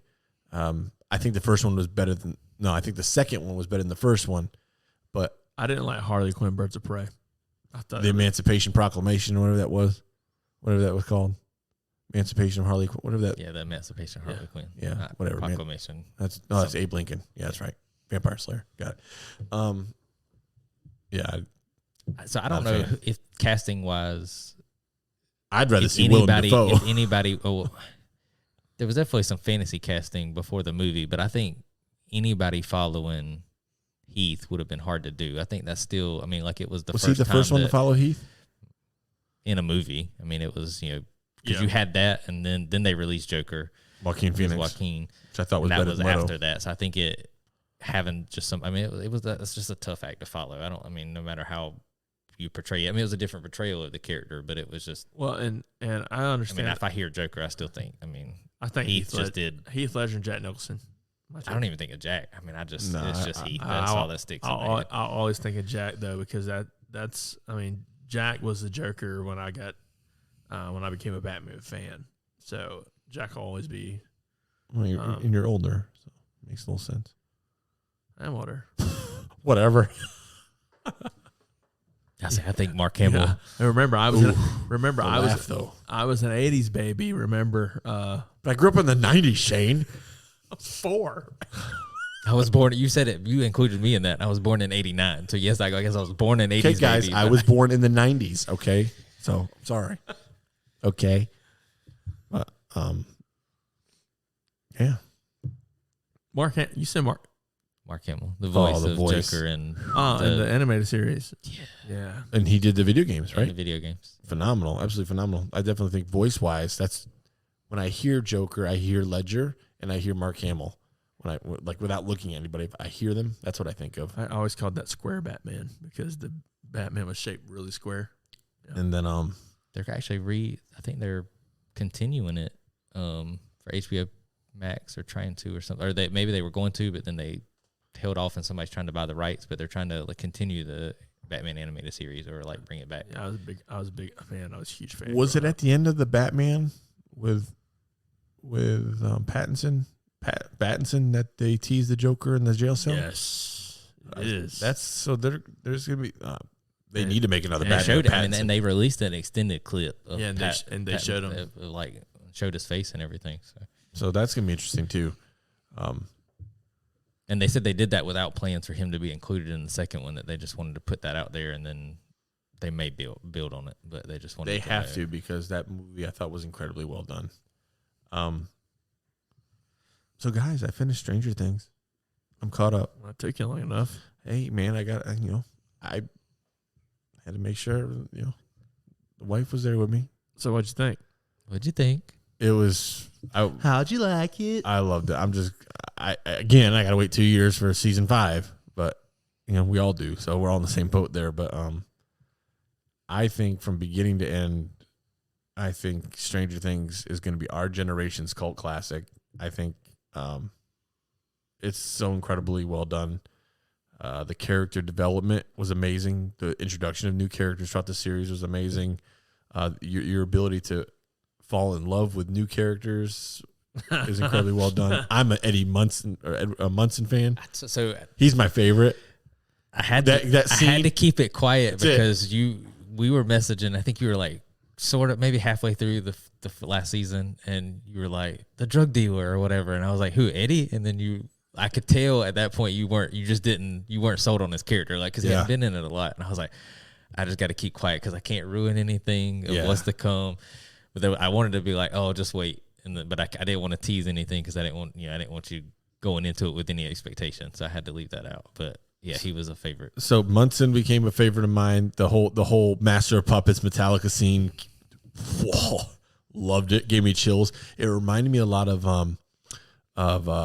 what's the Mel Gibson movie they remade with Tom Hardy? Mad Max. That whole guitar scene, throughout the movie. Yeah. The soundtrack. So the soundtrack, just in the last episodes, the 2 episodes, out of this world. The whole soundtrack for the whole series is amazing, but the music choices in those two episodes were amazing. I love Munson. I enjoyed Argyle and Murray. Argyle's hilarious. I fell in love with Murray. Hopper's still probably my favorite, just because he's the tough guy. I kind of dig that kind of character. Toothless, Dustin, whatever you want to call him. Dusty Buns was fun. The jock, Steve Harrington. I became a fan of him. I just thought it was an incredibly well done series, man, and just to think that's like a Netflix. This is how far Netflix has come in what, 20 years. How about how they portrayed Vecna? So did you talk about see that chills? twist coming? You talk about chills when okay, there's a scene where Spoiler alert, guys! If you haven't seen it, you're well. Then too sorry. bad. It's there years were old now. so many like moments where Shane was like, "Oh, like does this happen? I wonder where this is going." And I was like, "I can't say anything." Nobody spoiled it for me, but so Vecna won, Creole, whatever. He's the son, but He's number 1. yeah, just like when it peeled back on his arm as Vecna, and it showed Vecna, and he was, I don't know if he was tied up, but it revealed 1 on there, and I'm like I get my hair raises up just thinking about it. It's I want to see, like, and it's crazy. I told Jess today, like, I want to see a full feature film of Stranger Things, but technically the last episodes weren't feature films, so it's like, oh my Lord. And it's rare. Y'all know I hate episodic television, so for me to be as sold or captivated by an episodic show and keep my interest and want me seeing more and more and more, speaks volumes to the show quality, because there's just nothing episodic I'm interested in. It's that and Haunting of Hill House. Those are the 2 episodic things that I can remember other than wrestling. Dahmer, I started it, actually. Boy, it didn't take me long to figure out, wow, that guy's sick. I have not started yet, but I've heard good things. It's very, very sick. Dahmer was very sick. Like good things from an interesting standpoint, not good things. But. So I'm going to ask y'all, knowing that I like Haunting of Hill House, knowing that I like Stranger Things, what's another episodic show I should watch? So I have one that I want you to watch, but it's not Yellowstone. It's not in that same category. But I think you Heels. would do it. But I've already tried to get you to watch Heels. I watched a couple episodes. It's good, but Lindsay's something about Stranger Things. Lindsay's a big fan of Handmaid's Tale. What's that? What's it about? I don't know if Shane would like that. I don't know if you would either, but that's something she's a big fan of. I like that. I don't know. I want you to watch The Boys. The Boys. The Boys. It's a Amazon Prime. Oh yes. It's what if superheroes really did exist, like in today's world? How would they act? I feel like it would be like. I mean, they use their fame and their viewpoint in society to manipulate things. Power. And it's good. I mean, it's So it's like politicians. Yeah, see? Yeah. Very. Catching on. I can dig it. I'll dig it. Now, but it is it can be gory, gruesome, extremely. Sexual. I mean, there's one episode. The name of the episode is Herogasm. Nice. Beginning of the most recent season, one of the superheroes can shrink down. Spoiler alert. Yeah, spoiler alert. And he shrinks down and climbs up into his boyfriend's private parts, and Is tickling his insides. he sneezes, and when he sneezes, he gets big again and ends up completely blowing up his. It's good. I mean, It sounds entertaining. It's good. I mean, that would be my recommendation, just because I think it's just an interesting take on how things really would be, and a very different take on superheroes. Yeah, than it's what we're used to. Definitely a different take. But it also makes you appreciate, it makes you appreciate those that don't abuse power. I'll say that. What else?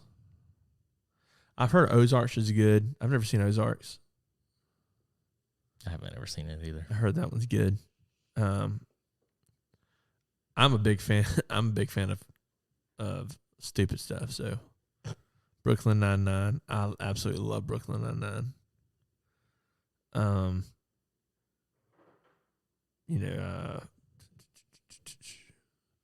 Office, Parks and Rec, both of those. I know you're not a fan of either, but that's those are three that I enjoy. But I'm currently looking for another one that I can sit down and watch and binge. Similar to Stranger Things. I'll tell you a funny movie though. It's got Kevin Hart and Mark Wahlberg. I think it's called The New Me or something like that. It's on Netflix. I did not like it at all. Dude, I laughed. I did not. I laughed. I thought it was funny. I just snickered more than I laughed on that whole movie. Once again, Jonathan and I are on the same page. I went into it with extremely high expectations that it was going to be good. So it may have just been that I never go into a Netflix movie with high expectations. Because I love Kevin Hart. Every Kevin Hart movie on Netflix is really good. Love Kevin Hart, and Mark Wahlberg's amazing. I have no desire. Fatherhood? Yeah, I never watched it. I have no desire. Why? I just don't. Why? Why would I? Because it's something you can relate to? It's just called fatherhood. No, It's amazing. It's his best movie. This is weird. Me and Shane has agreed way more in this episode. I'm okay. So it's actually so there's two movies Kevin Hart I think everybody needs to see. Fatherhood and the Upside. Is it The Upside? Get Upside? No. No, that's that. I'm trying to get me to do that. I know what we were talking about. Brian Cranston. I think it is The Upside. Was not Get Upside. That's an app that you tried to get me to sign up for. Upside app. Yeah, everybody needs to get Upside. Save a lot of money on your gas prices. But yeah, The Upside with Kevin Hart and Brian Cranston was phenomenal. Fatherhood, dude. That's my favorite Kevin Hart movie, period. Solo movie where it's just like him, not like shining with like The Rock, in Jumanji movies. But yeah, Fatherhood was I understand. Sad. I understand the premise of it and all that. I don't watch movies like that. I don't like to. They bore me. Is what it is. Mm-hmm. So Fatherhood with Kevin Hart is absolutely amazing. But yeah. So it's probably actually like a 6, right? What? When you're talking about how amazing it is, I'm sure it's embellished. It's probably like a 6. I have a methodical reasoning here. If on Internet Movie Database a movie is rated 6.0 out of 10 and I watch it, I'm gonna like it. Yeah, you feel the same way about the Fast and the Furious series, and it's except Fast 9, it was the worst movie in the whole series, other than Hobbs and Shaw. But Fatherhood 6.6, so it works. I have a funny story to tell you off air about Fast and Furious. Why does it have to be off air? You open the can of worms on air. How are you going to close it off air? On air after I talk about it off air. Oh, it's going to be good. just go ahead and talk about it. We got 20 minutes. or Oh, more. we need to talk about football. Go ahead. What we got? So I will say, I mean, Gamecocks looked better. It took a little while this last game. Yeah, they ran the ball. You know, I was a little worried for about half the game, and then they decided to open the books. You know, open the play There we call. go with that second half team again. Open the play call a little bit, and by the end of the game, I was like, oh man, this is what I've been waiting for all season. This is the way I anticipated us looking. I mean, now it was Charlotte. From what I saw, they finally started running the ball. I mean, you have an offensive line that again, Kevin Harris, a year or two ago had a heck of a season rushing the ball. Run the freaking ball. I mean, if that's what your team is designed to do, then do it. Quit trying to do all these pass plays that your people can't pass protect on. I get that, but as a Titans fan, I mean, not to switch from college to pro, but as a Titans fan, I mean, we're definitely built around Derrick Henry, and so you would. I mean, we definitely should run the ball, but I don't think you don't need to be predictable when you're passing and running the ball. Like, to me, the Titans are very predictable. Run on first and second, and then pass on third. So then unless it's third and short, then you're going to run it. I mean, it's just there's not a lot of I agree with cleverness and to the play call. I agree with that, but you gotta, if you're good with the run, rely on the run to open up that play action pass, and you're good from there. But yeah, I mean, speaking of football, we spoke to Whit Dantzler earlier, and Clemson's got NC State this weekend, college game day in Clemson.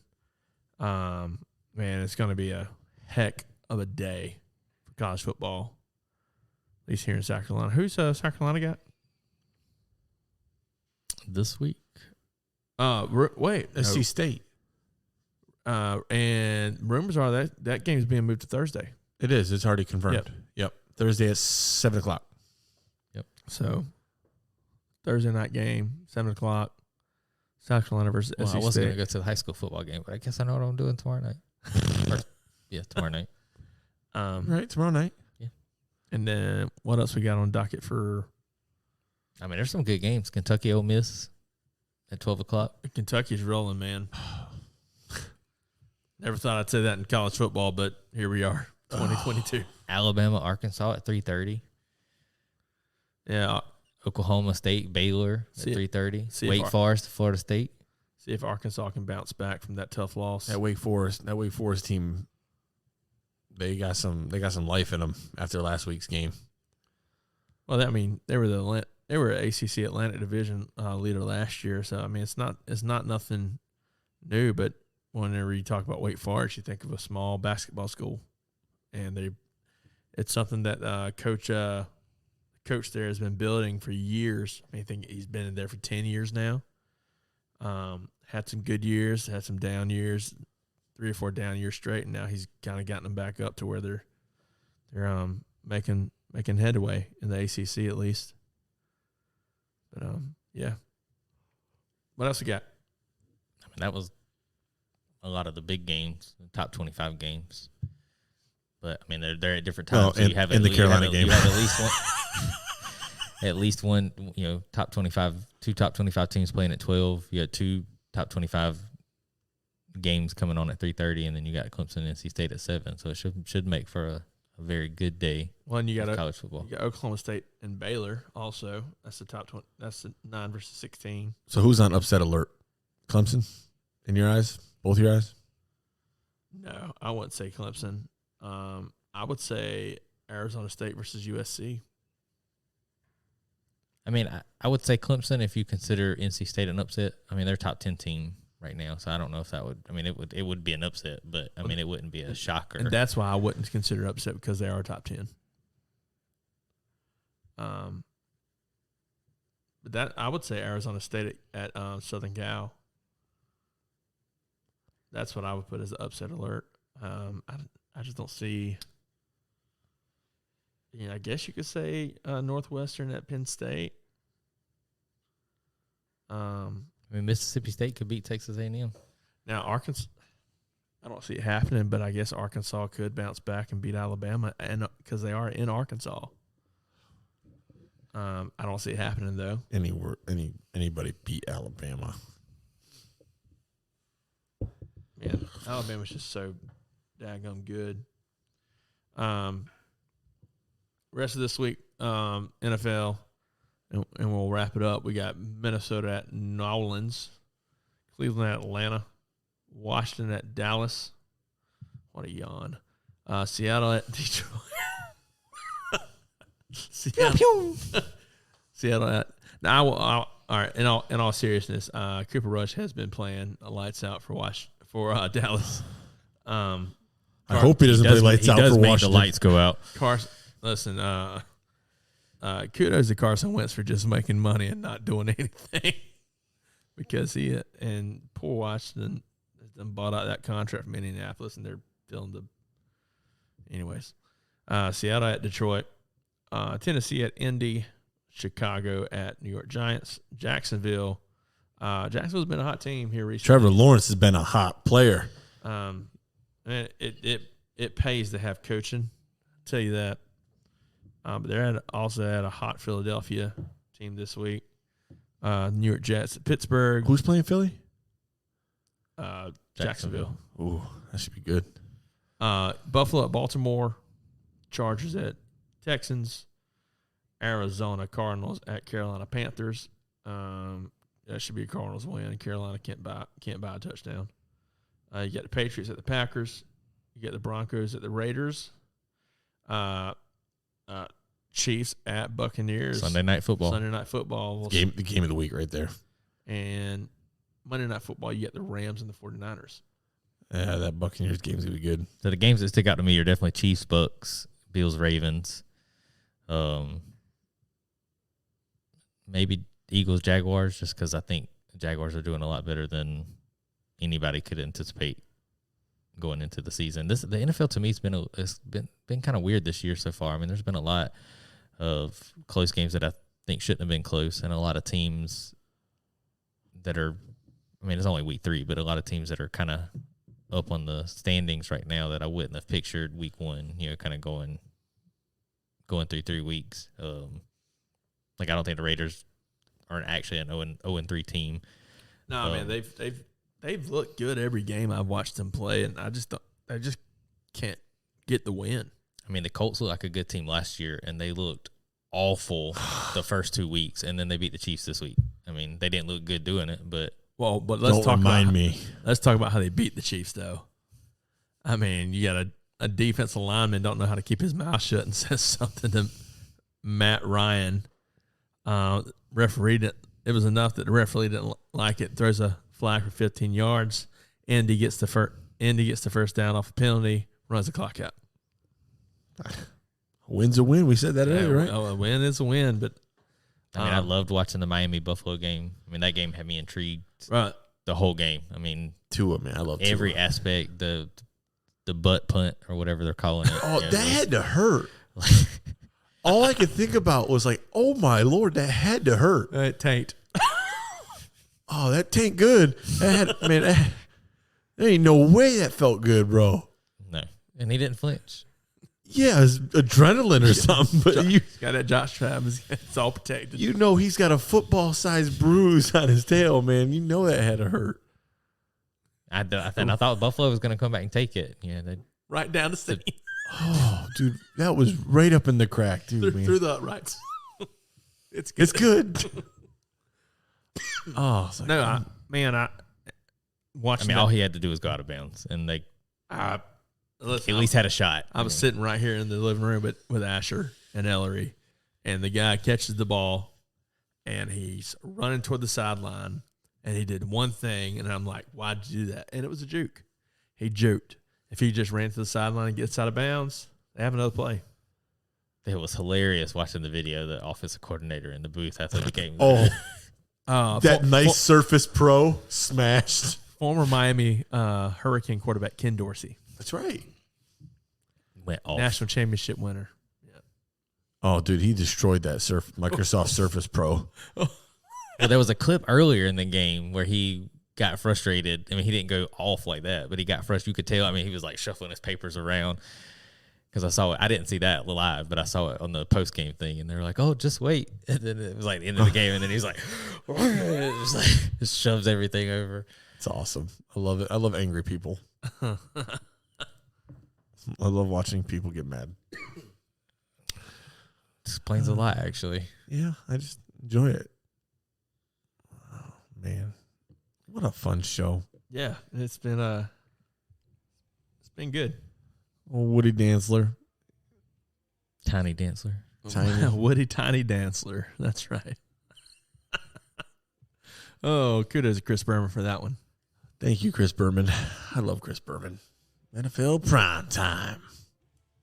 You know who I loved as a caster? As a what? Sportscaster. Yeah. Oh, Max Caster? Listen. Yo. Stuart Scott. He's dead. I know. Oh. Yeah. That's what I said. Who I loved. Oh. Yeah. Hugs and hand pounds. Oh, yeah. I love Stuart No, I Scott. said hugs and hand. Hugs and He had hand the pounds. eye. Yeah. He was good. I love Stuart Scott.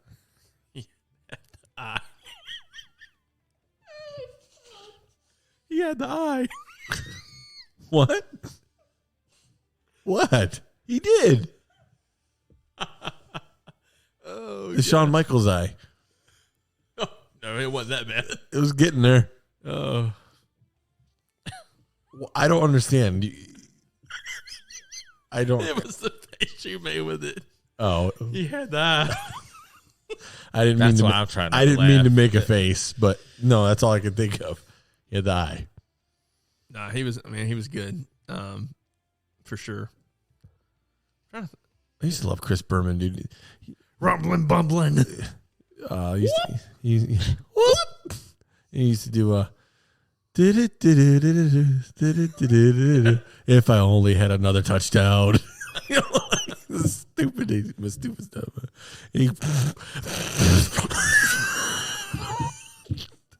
That's it. Well, Stop at the show. all right, guys. I can't even focus after that. Close it. Oh gosh. Well, Okay. folks, Guys, we hope you have a good rest of your week. enjoy Dynamite tonight. Enjoy Dynamite tonight. Catch SmackDowns, football. For those of you that live, BCW. that live here in the Southeast, be safe out there this weekend. Oh yeah, especially y'all in Florida. Seriously, Yeah. Hearts, thoughts, and prayers go out to everybody down in Florida. Hopefully everybody's staying safe. Yeah, stay safe. As always, we appreciate your time. I'm Elliot. I'm Shane. And I'm Jonathan. This has been the Lowdown Popcast, and as always, let's keep it popping.